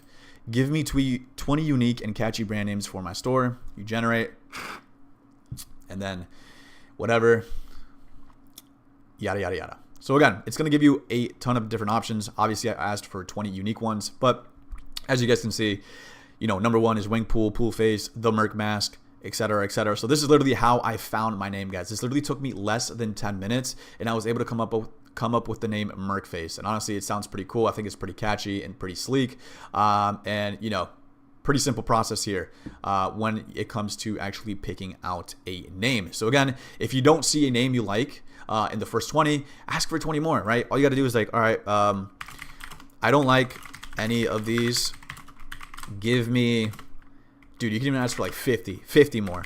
And then boom, eventually you're going to find your answer. Eventually you're going to have your brand name. And, it's actually super, super easy. It's super low. It's just such a brain rot way to actually find a name. And look, it just gave me 50 off the bat right here. All right. So after you actually find a name, we actually need to come up with a store logo. And this is when we actually use a website called Canva. Let me go ahead and actually start a brand new design right here. For you guys. So just click logo. And again, I am using the paid version. It's only $10 a month because I think you unlock like a whole bunch of different other templates, which are actually pretty freaking cool. So, I mean, if you don't have $10, just do the free version. There's some good options, but definitely recommend you invest in yourself a little bit to get the really good templates. So again, all I'm going to search up is just logo right here. And it's just going to give you a whole bunch of different templates. So obviously I went with a template that actually matched my store. So typically 9 out of 10 times I'm looking for something super sleek, nothing too crazy, and honestly just get straight into the point. And so with my actual logo that I used for this website, it's actually funny because the font, I think I just used like a normal like Times New Roman font with a like little badge right here that said that showed Deadpool's face. And honestly, I think I found this in where did I find this? Oh yeah, like on Pinterest, bro. But anyways, if I did really want to make like a superhero kind of logo, all you really have to do is just search up whatever your product has to do with. So again, I said superhero, and so boom, you can just click on the template right here, switch the name to Merc face like that, and then obviously I would go ahead and replace this with a Deadpool, like a Deadpool little PNG logo or something that makes it look cool. Let me actually go on Google. You actually get some better results here. So Deadpool. So again, I would honestly find something cool like a Deadpool cartoon kind of logo here, where it essentially just shows the product in a pretty good light, or even not even the product, but just I mean, Deadpool is the product, obviously, but we're trying to find something that's just sleek, pretty cool. I think I saw something here, logo. So yeah, I would probably get this. I would just copy, take it over to Canva. I would paste it, and then boom, you have my logo right here. Super simple. Again, you're not really looking for anything too crazy in the beginning because you don't even know if your store is gonna like scale. So, you know, this is something that you can go ahead and always like retouch later on and get super fancy with your logo. But at the end of the day, I promise you, you can get away with this, because if you actually look up my TikTok on Merkface, if you look up my TikTok right here, you guys can see that my literal logo is just the fucking Deadpool thing that I found on Pinterest, and you know, over 20,000 followers, etc. So again, you don't necessarily need anything crazy. Obviously, we're just trying to find something for the website. So as you guys can see, boom, that is done. So we picked out the brand name, we picked out the store logo. Now we have to obviously pick a theme. So typically, when you start a online store, you're going to have to go to the online store section, go to themes, and then you're going to be seeing your theme library. So for this video, I'm going to be using the Dom theme.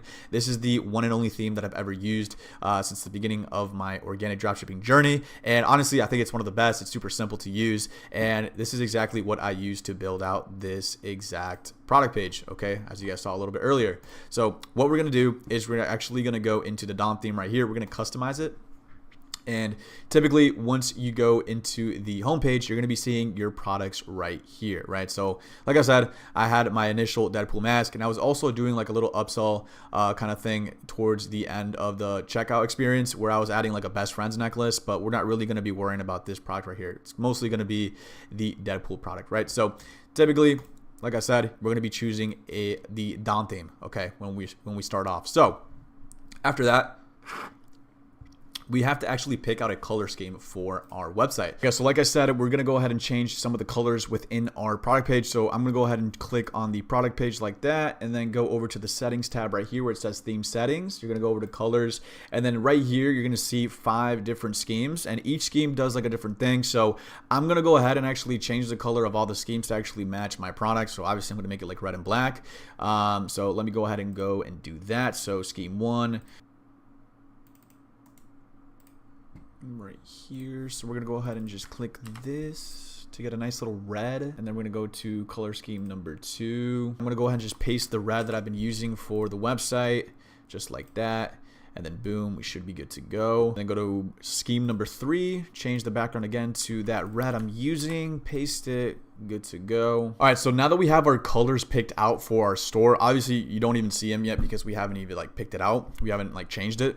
What we need to do is actually change our buttons. So we have to go to the buttons right here, because these buttons are super just like, I don't know, they're not really catchy. They're kind of normal, they're square. And I'm a big fan of like rounded, you know, add to cart buttons and just rounded corners in general when it comes to the store. So I'm going to go ahead and go to the theme setting again, go over to buttons, and then you're going to go ahead and just change some things here. Okay. So first thing we're going to change is the actual corner radius of the button. So we're going to go from a 0px to a 40. So after we change the button corner radius to 40px, we're going to actually scroll down a little bit more to where it says content containers, and then we're going to go over to the corner radius section right here and change this to 20. And then lastly, we're going to keep going down to where it says media.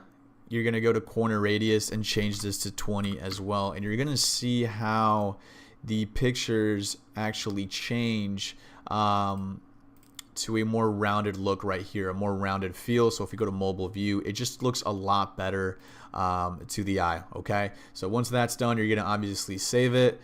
Boom, we're done with that. All right, so now that we messed around with the buttons, we're gonna go ahead and change some of the colors. So we're gonna go over to the announcement bar first right here, and what I'm gonna do is go to the color scheme section and then change this to the red like I like. And again, every time I go ahead and change my announcement bar, I like to always start it off with a nice little offer. So typically I'll do like a, you know, 60% off, 60% off. We'll do all caps just for the sake of this video. So we'll do a 60% off offer, all orders, and then we'll do a free shipping offer as well, just to kind of get the store up and running. And then I'm going to go ahead and just change the scheme one more time, just because I want the font to obviously stand out a little bit more in that white color. And boom, there we go. But one thing that I noticed is the actual font of the letters. I don't necessarily like that. So what I'm going to do too is go to the theme settings, go over to typography, and actually change the font of the website. So what I'm going to do is go over to headings first, and the one I like is called Avenir Next, and we're gonna go ahead and go for a semi-bold look. Actually, let's do maybe bold. Yeah, that's a lot better. So I'm gonna go ahead and select the Avenir Next bold, select that. And then for my body text, when it comes to the description of the actual product, I'll go ahead and do Avenir Next as well. And then instead of like super bold, I'll do like a semi-bold option, and typically that looks really, really good. So as you guys can see, the actual font just looks a lot cleaner in my opinion. Another thing that I'm gonna do too when it comes to the actual product page, this is stuff that I just typically do myself. I'll go over to the little My Store, this little icon here where it says My Store, and I'll just typically just remove that. I think there's really no need for it. Same thing when it comes to the Shop Pay option. I'll go ahead and just remove that. So right here, I'll just disable dynamic checkout buttons and gift card sending options. I'll go ahead and just disable that for the sake of this. Again, I just don't use that. Another thing too that I like to remove is the share button right here. So I'll just remove this as well. And then boom, we're looking at a little bit of a cleaner product page now. Okay. All right. So now that we changed a couple of things within our product page, I'm going to go ahead and just take a look at the logo here and actually change it. So as you guys can see, it just says Merc Face. It's kind of ugly. So I'm going to go to theme settings again. We're going to go to logo, and then I'm going to go ahead and upload my logo from Canva right here. So I'm going to go ahead and select the logo that I made earlier. I'm going to upload it, and then boom, as you guys can see, it's right here. So what I'm going to do too is just make it a little bit bigger so it looks a little bit better on the mobile view. We'll keep it at like 160 right here. This looks pretty clean. So all I'm going to do is just save it. And again, it's super easy. You just upload the logo from your Canva, and then it's super easy. Okay, so now we're gonna go back to the desktop view and go ahead and take a look at some of the sections. Okay, so typically when I build out my product page, I like to think of it as like a funnel, right? So the first thing that people are seeing are the, obviously it's just the product, the actual, the price, the offer, and some of the stuff up here, but then they go down the actual funnel. And so this is where we actually have to incentivize the person that's looking at our product page to actually buying our product. So typically what I'll do is I'll go down to this little area called add section, and I'm going to actually include a multi-row right here. And so with the multi-row, this is going to allow you to actually upload the gifts that we used for the initial website. So as you guys can see, if we scroll down, we have these gifts right here with some product features. Before I get too ahead of myself, I want to show you how you can actually import these images in the first place, so you can actually have some pretty decent product images. Okay, so what you do is you're going to use something called AliSave Plus. Okay, AliSave Plus is like a Chrome extension. I use Brave as my as my browser. You could also look it up on Brave, but if you search up AliSave Plus on Chrome, it's basically an extension that allows you to essentially just download all of the main images and variant images of the AliExpress listing, right? And again, I'm at a point with dropshipping that I don't necessarily like to do this at my scale, because this is what like 99% of people are doing, is like they just rip all these images from the website, from AliExpress, and then just go ahead and just import it to their product page, right? And this just looks super generic, right? Looking back at this now at my level, because again, this was like my first ever winner, I would have never done this, right? This is just so corny. This is so cheesy. This is what literally everyone and their mothers is doing. This is so low effort, and honestly, it just doesn't really look too good. But again, obviously when you're starting off, it's always a good idea to just have these photos downloaded, so you can go ahead and go into your Canva and then play around with it, right? So typically, like I said, I'm going to download AliSave Plus, and then you're going to have these 3 different options right here. So typically I'll go ahead and actually download the main images, and then just like that, you'll be able to save each individual image. I'm not going to do that because I pretty much already have these, but it's a super, super easy way to just download those main images as well as the variant images if your product has different variants, okay?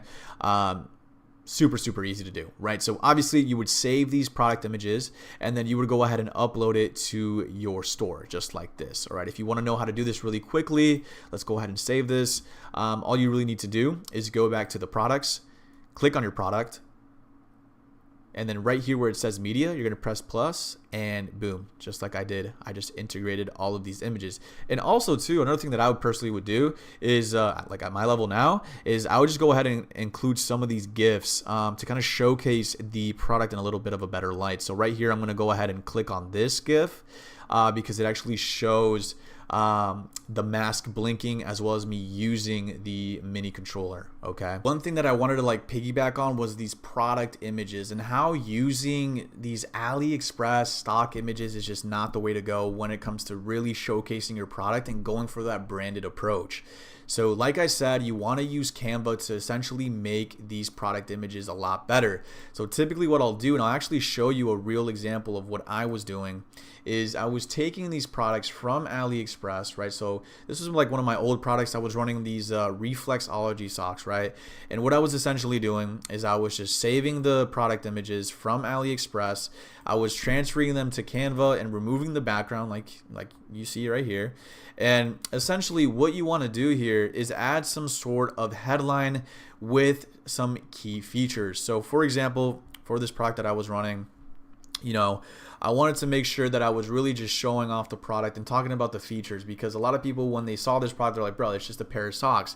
So again, I'm trying to think outside the box here, like, all right, how can I add some of the features within the product images to just flow with the whole sales process? So again, I was adding these little icons right here. You know, we have the massage tool and the reflexology map.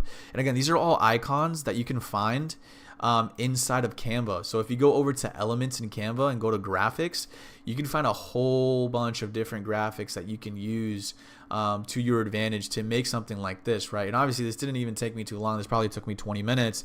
And again, when it comes to these headlines and then these like these points right here, you could literally just do this all on ChatGPT. So I made this, you know, I made this one as well. So elevate your life and start healing, discover the benefits of reflexology, you know, adding different points right here. And again, guys, this was all using Canva templates, right? So if you go here to products, you can click one of these, maybe add as a new page, and boom, you could literally just replace this product with your own, right?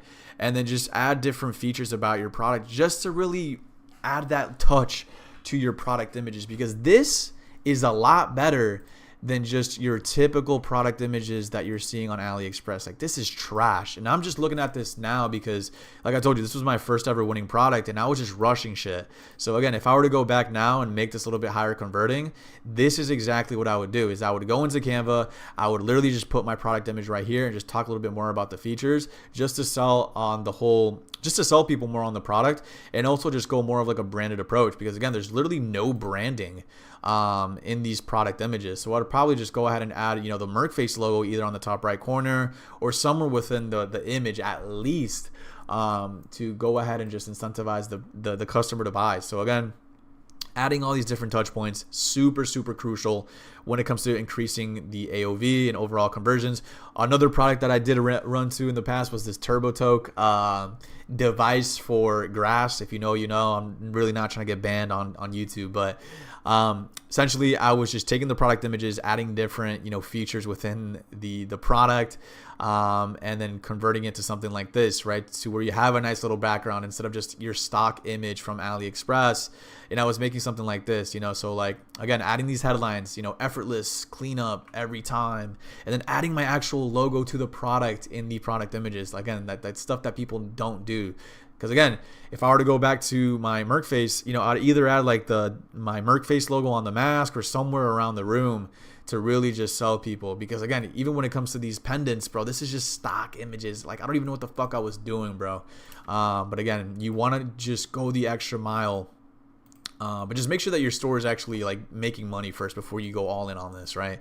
Another thing that I was doing, just a very nice clean picture here, you know, large capacity funnel, large feeding funnel lets you roll multiple cones in one go. You know, stuff like this, bro. Like, look how professional, look how fire this looks just compared to your normal, you know, AliExpress listing. Because if we go to like the AliExpress listing, bro, like tobacco machine roller, like, bro, you guys can see like how trash these are, bro. Look how trash these are. They're just like stock images from China, bro. Like, it's terrible. So you really want to go the extra mile, but just make sure that your store is printing first. And again, I was adding these like nice little headlines, body text. Look at this nice little graphic I added right here and the actual logo. Again, just really picking out a couple of the features of the device. Again, adding my logo right here. And then lastly, you got to start adding this, bro. Just comparing and contrasting, right? Because again, the whole point of this was to roll tighter, you know, cones, grass cones. And the whole purpose of this graphic right here was to show you like, look, ours are way better than the regular ones. And here's my logo, right? And look how clean this looks. This was awesome.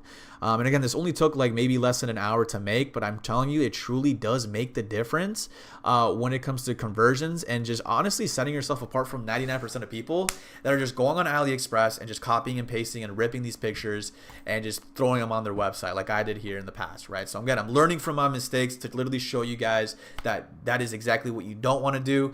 And now I'm at a point with my stores and I'm completely going the full brand approach when it comes to my product images, customer testimonials, just absolutely everything. Because again, the more you can portray this branded image, this small business vibe, it's just going to be a lot more believable to the customer that, wow, this is like an actual business and I really want to support them. Not some regular like dropshipper kid in his basement like I was in the past, right? But again, this may be 20 grand. So again, this shows you like the simplicity factor of this does work, but if you really want to make some extra money from the traffic that's already coming into your site, bro, you want to do stuff like this. But yeah, that's pretty much what I wanted to touch up on. All right, so now that we actually took a look on how to import some of these images into our Shopify store, now we have to actually change some of the product descriptions. Okay, so typically when you import a product into your store, you want to have a description for the product. So as you guys can see, there's absolutely nothing that tells me about the product. So what I have to do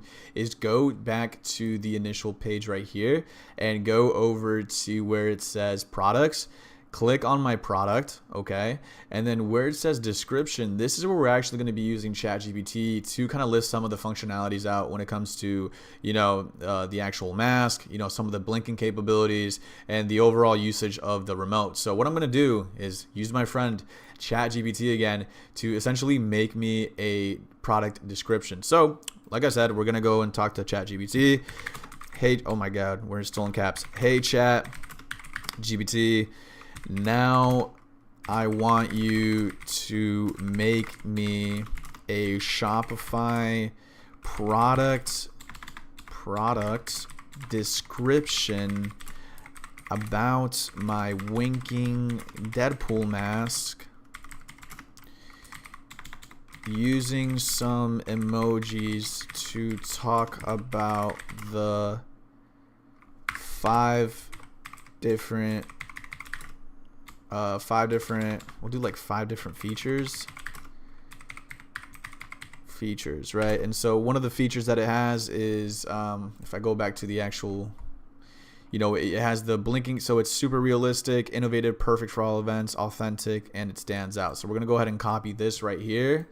And like I said, if you want to come up with features, just literally take a look at your product and even ask ChatGPT like what actually let's be more realistic about this, right? Let me not go ahead and copy and paste.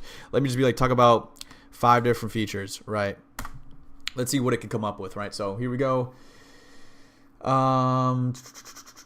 So we have the expressive wink, comfortable fit, high quality material, photo ready design, and then easy to clean. Okay, this is not bad. So obviously these are our features right here. So what I'm going to do is I'm going to go ahead and copy this and then also tell it turn this into bullet point features, my product page like that. Let's see what it cooks up. Okay, this isn't bad. So what we can do here is just literally copy and paste this. So we're gonna go ahead and copy this. So the expressive wink feature. So boom.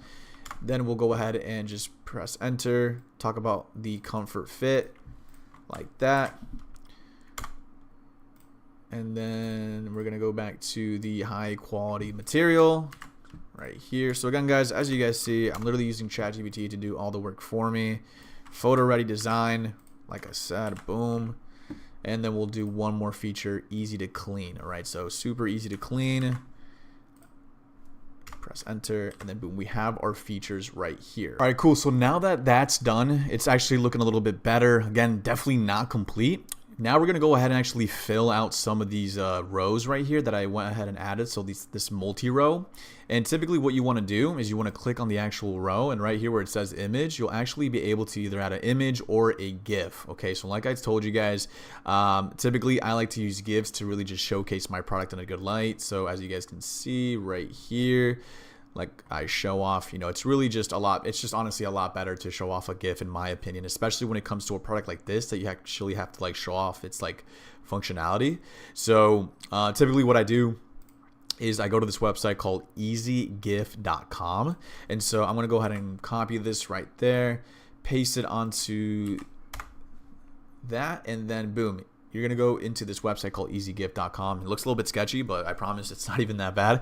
So typically what you want to do is you want to choose a file, right? So when you go ahead and choose a file, make sure it's an actual video of your product, right? So typically you want to make sure the video is about like 5 seconds long.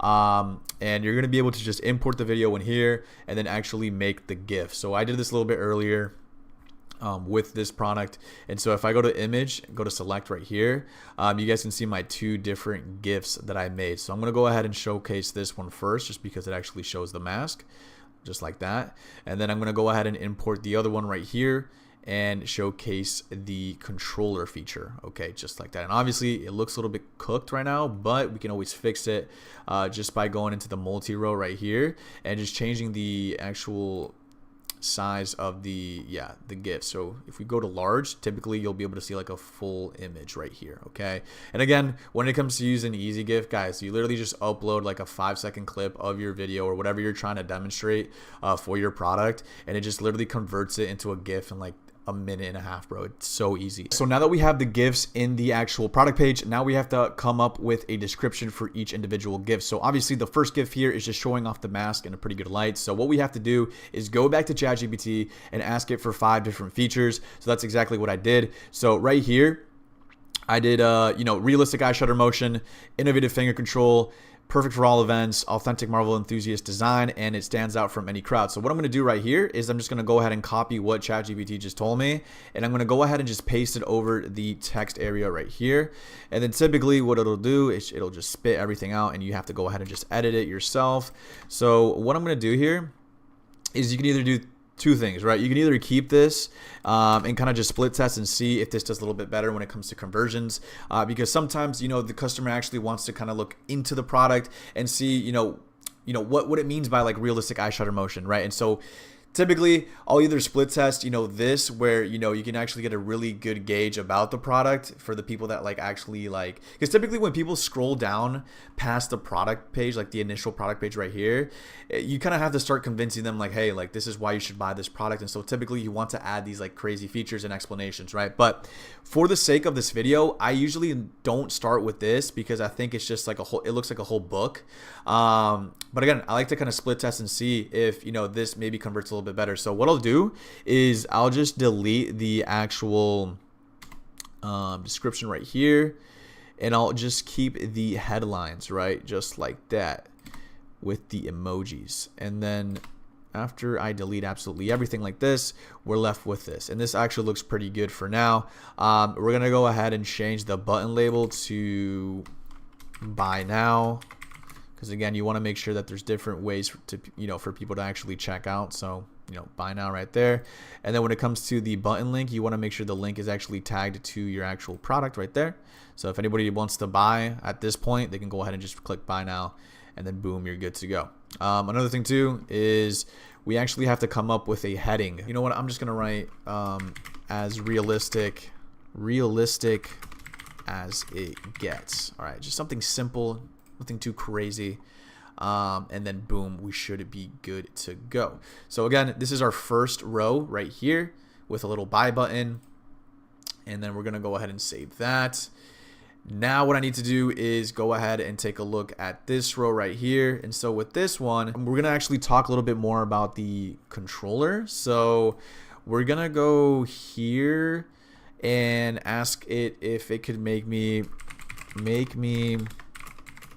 a header and description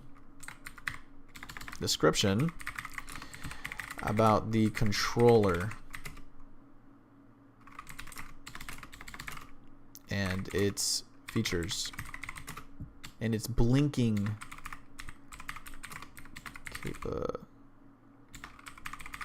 capabilities. Let's see what it comes up with. All right, control the wink, steal the show. Not too bad. We'll go ahead and just paste that. Again, just talking a little bit more about the controller. So we'll remove this part right here. Copy this, put it into the heading section, delete that, and then boom. With the built-in finger control, you decide when the mask blinks, adding an interactive lifelike touch that takes your look to the next level. Okay, cool. We'll delete this last portion right here. And then boom, we have a nice little heading and caption. Just like that, boys. Super easy. It took me less than 5 minutes. Again, I'm going to go ahead and change the button label to buy now, just to give the customer more options to buy. And then we're going to link this to our actual product. And then boom, we have that. So we're going to go ahead and save. And then cool. Now we have our 2 gifts that we made using easygift.com. We came up with some product features as well as some descriptions to kind of incentivize the customer to buy our product. And maybe just if he wants to learn more about it, he can by just reading this text right here. And yeah, pretty easy. Okay. So after that, we're going to go over, we went over features and benefits. Now we actually have to import some testimonials and reviews. Okay. So when it comes to this process, you're typically going to want to use an app. And so typically what I use is called the review app. So if you go over to the app section over in your Shopify, you can go ahead and search up this app right here called Review. Okay. I think it's free. If not, they 100% have like a free trial, or they only have like I think they have a free. Let me actually check for you boys. I think it's free. Okay, why are we looking at customer details? Awesome. I'm pretty sure it's free, boys. I'm pretty sure they have like an upgraded version. Yeah, this is definitely free. So if you go ahead and download Review, you can go ahead and import AliExpress reviews from the Ali listing and just import them into your product page, right? So typically what you do here is you go over to products, you click your product, and then from here you actually go to this button right here where it says import reviews, and all you literally have to do is copy the URL from the listing, right? So I'm going to go ahead and take a look at all the listings and see which one has the most amount of reviews with the best stars. So this one right here, which was the OG one that we clicked. We're going to go ahead and just copy the URL of the listing. And as you guys can see, we have some reviews in here. And all you really need to do is just paste the URL, import reviews. It's going to take a little bit of a minute. There's also like a free Chrome extension, but I mean, you could just do it this way. I think it works. And now it's going to pretty much just sync up with the product. And then your job is to go through all these reviews and make sure that they're all good. And they don't sound like, like a bot, right? So what you need to do now is go to reviews right here. And you're going to obviously see some pretty good ones and also some pretty bad ones. So we have a 3-star right here. What we can do is, so it'll pretty much just like import all of the reviews from AliExpress right here. And then your job is obviously to kind of go through all of them and edit them and make sure that they actually sound legit. But honestly, boys, the best way to make reviews is to literally just make them up yourself. So if you actually click on the OG Merkface page, these are actual customer like reviews, but if we go down more, like these I pretty much made myself. So like, yeah, this one that says Ashley, Alex, you know, Kathy, whatever, I made all this up. And typically what I'll do, like I said, we're going to use our friend ChatGPT for like the 5th time. You're going to literally ask it, all right, now I want you to write me 20 customer reviews with talking good about my mask, and then boom, it's gonna just spit out a whole bunch of customer reviews. And then obviously what you could do as well too, and this isn't actually so obvious, but what you could do is like just start taking pictures all around your house with the actual product in hand, and then just copy and paste every single review so it actually has a picture with it, right? Because I think that reviews with pictures do a lot better than just these normal reviews, right? Like I think this from my boy Timothy here, right? He took a picture of the mask on, and then obviously gave it a good review. So this is actually a lot better, right? And just converts a lot better in general. So yeah, obviously paste this into your ChatGPT, copy and paste all of these, and then obviously just take some pictures yourself all around your house, and then boom, you can have like 50 reviews by the time you open up your store, with a combination of like AliExpress reviews that you go ahead and import from review. Okay, so it's pretty simple, it's pretty self-explanatory. And then once you have that, you can go ahead and just connect it to your store. All right, so now you're gonna go back to your product page. You're gonna go down to where it says add section. You're gonna click add section here. You're gonna go to apps, and then once you import all your reviews from review, the app, you're gonna go ahead and click product reviews widget. And then it's going to pretty much just import all of the reviews that you imported from either AliExpress, you made yourself, or your actual customers left you, right? Just like that. And as you guys can see, every single review has a star, right? So in total, we have a 4.8 star. And so typically what you want to do is showcase the stars over by the actual price of the product. So if we go to add section, there should be a star rating section that we can do. And it's going to be down here. So what we got to do is just bring this bad boy up right over to where it says product information. And then I think above the price should be good, just like that. So yeah, there we go. Now we have our actual price. We have our 5-star review. And then things are looking a lot better now, a lot smoother, smoother sailing for sure. So now I'm going to go ahead and save this. Boom. And so now that we have reviews, right? Again, all you really have to do is just copy and paste the AliExpress link into the review app. And then again, if this listing doesn't really have any good reviews, just go to other ones, and then boom, you can go ahead and just copy this one and paste it, right? So again, it's just a matter of finding good reviews, and just really filtering out the shitty ones, and again, just making your own at the end of the day. I think also too with the review app, you can even just import some Amazon ones, which is pretty dope, because typically Amazon reviews are a little bit more credible, a little bit more human-like than some of these crazier ones, right? So yeah, once that's done, now we're gonna go ahead and do some customer testimonials, right? So apart from the reviews, I think it's super important to just add some customer testimonials using ChatGPT. So I'm gonna go ahead and add a section right here, and we're gonna actually add this section right above the reviews. So it's gonna be a multi-column. Okay, so you're gonna click multi-column. You're gonna bring the multi-column right above the review widget. And then now what we're gonna do, you're gonna go to mobile layout, and then you're gonna actually enable this option that says carousel. So then people can actually swipe through the customer testimonials, right? So what we have to do is we have to disable this button label right here. So just completely delete that. And this could all stay the same. We have to change the multi-column heading to something like what Deadpool lovers have to say, something like this, what Deadpool lovers have to say. And then what we can do here is go ahead and go to the column and start importing some fake customer testimonials. So what we do is we go back to ChatGPT, and now since it has some information when it comes to reviews, now you're gonna ask it, now I want you to make me 3 different customer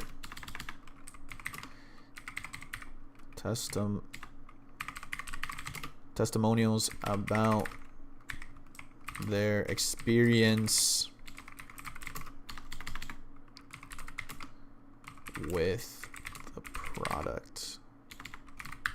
And then we'll do like make 2 from boys and 1 from a girl. Like, you can literally just go super in depth with this. And then boom, it'll just print out some customer testimonials. As you guys can see, this guy's kind of going OD about it. So we have Jason, 22 from Los Angeles. We have Alyssa from Miami. And then we have Chris from Dallas. So again, all you have to do is just go ahead and copy the headline. So best cosplay purchase I've made hands down. So you're going to go here to the column section, go to the heading, paste that in, and then go over to the description, delete this. Let's actually make this a little bit smaller. Let's make them shorter. Make them shorter. I think it's a little bit just too long. All right, so yeah, best cosplay buy ever. The wink feature is insane. I wore it for hours. Just like that. I actually like this one, so we'll keep that one. We'll keep the initial heading, but then we'll change the body description to this. The wing feature is insane. I wear it for hours at a con, and people couldn't stop asking for it. Super comfy too. All right, so again, it sounds super believable. And then we'll go ahead and just leave that as is. And then go ahead and save it. Go to the other column right here. And then we're going to go ahead and just paste some of the other ones. So again, guys, as you guys can see, this is like super easy. Doesn't take long at all. Obviously, you just have to kind of tell ChatGPT what you want. The more specific you are, the better. Again, the whole job of AI is to just be your little helper here. So just be specific with what you're asking, and 9 out of 10 times it'll just give it to you. So we have our second one right here, and now let's do our third one, our last one, our last testimonial from Chris. And he's gonna be like, this mask goes brazy. So heading right here, boom. Description: the blinking eye is wild, easy to control, looks realistic. Boom, just like that. And then link label again, buy now. Product, link our product. And then boom, just like that. Yeah, this is pretty fire. I think one thing I'm going to change though, because I did this for that. Oh, actually, I didn't know. We're just going to add the names like at the end of the testimonial. So again, just to kind of add a little bit more credibility to this, we're just going to add their names. So the first one that it gave us was Jason M. Jason M right here. Then we'll go ahead and go to the second testimonial. Alyssa T from Miami. Enter, boom. And then lastly, we're gonna go ahead and change up the last one right here, and we're gonna go ahead and press enter, boom. So now we have all of our testimonials here. We have Jason, Alyssa, and then Chris. We're gonna go ahead and save that. And then boom, guys, look how much better it's looking. And again, something that I like to change as well is something like the colors. So if I go here to the color scheme, I'm gonna go ahead and pick color scheme number 3. Just because it's always good to kind of switch up the colors when they're going down the product page. Okay, so yeah, this one's not too bad. Yeah, this is pretty dope. So now, and again, I'm gonna do like some finishing touches. Don't worry, I know this doesn't look completely like finalized yet, but it's looking a lot better than when we started. So now that we have that out of the way, we have the testimonials and reviews. Now we're gonna actually go ahead and make some bundles and actually work on the offer. So typically what I like to use is Ka-Ching for bundles. Okay, so Ka-Ching is a really fire like bundle maker when it comes to your product. So obviously what we have at the moment is just a normal add to cart button, but typically you're gonna be missing out on a lot of money if you don't add like either a bundle or some sort of offer that incentivizes people to buy more, to essentially just increase your average order value, right? Because again, we want more money in our pockets.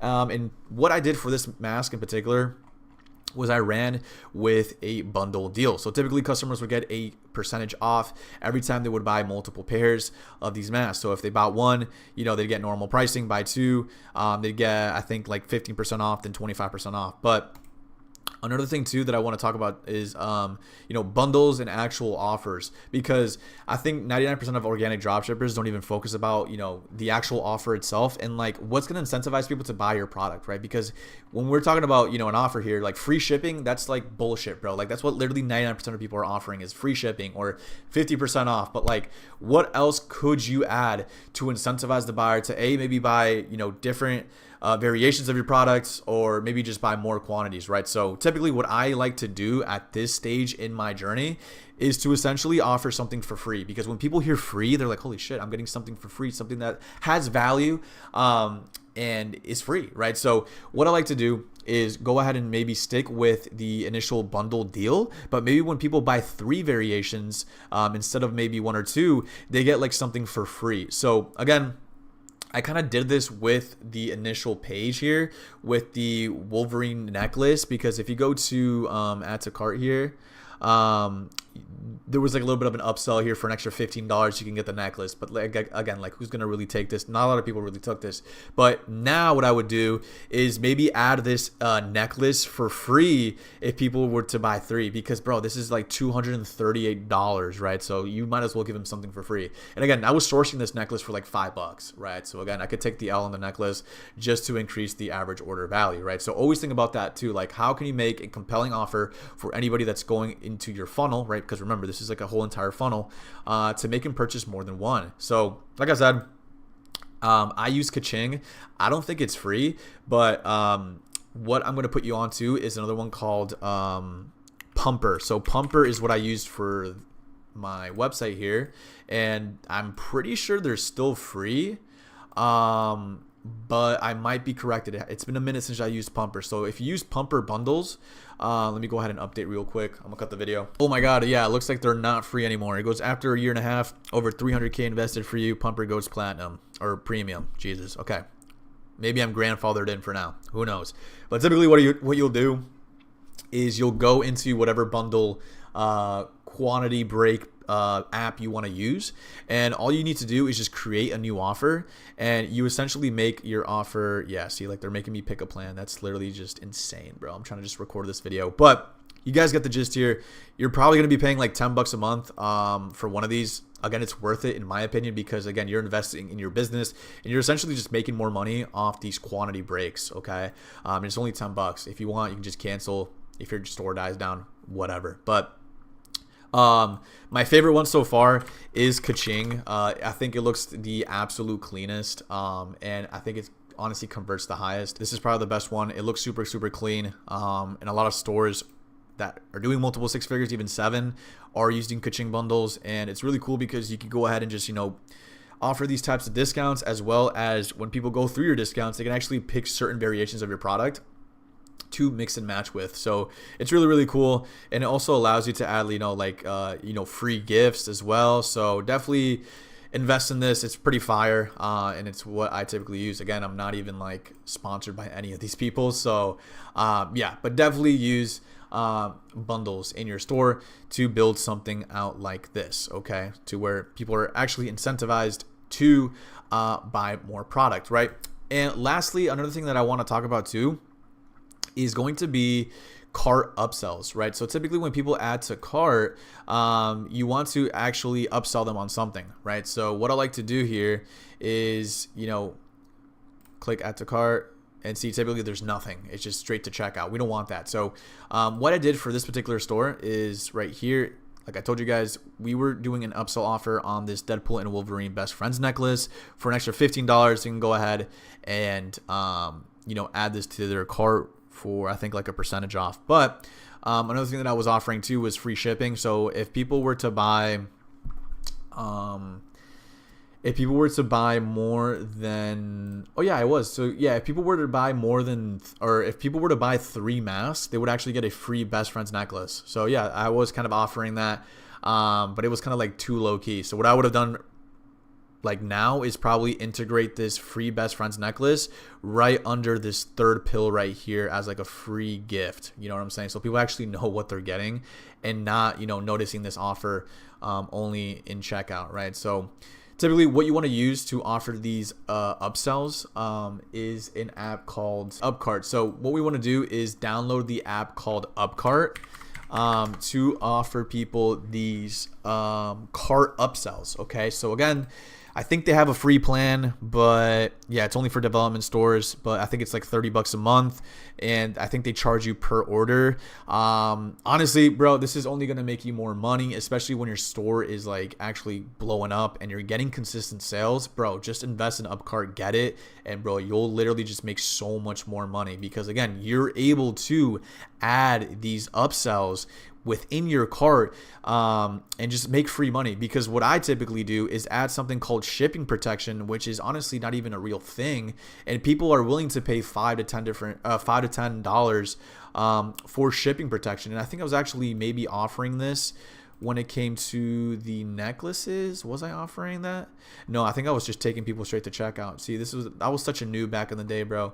But for some of my stores now, I'm either offering express shipping or something like shipping protection to just increase my average order value and pretty much just make me free money, bro. All right, guys, so now that we're done with some of the apps, the last thing that I always like to do is add some sort of FAQ section for the customer to kind of go through some frequently asked questions, right? So what I'll do is I'll add it in between the reviews section and the testimonial section. So what I'm going to do here is, again, we're going to go back to the mobile view just to take a look at it. You're going to add section right here, and you're going to go to the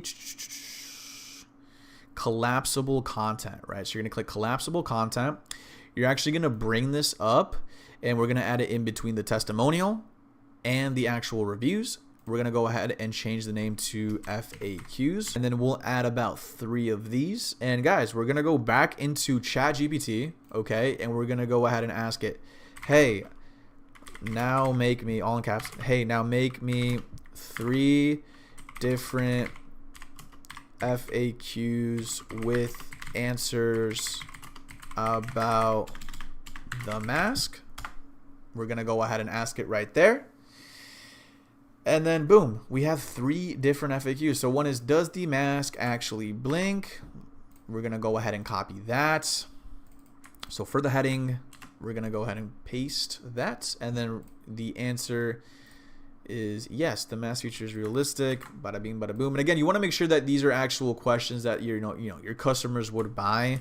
Again, I'm just going off of what ChatGPT is telling me, but I think I did a pretty good job when it came to the website. So I was like talking about like, all right, how does the emotion and blinking work?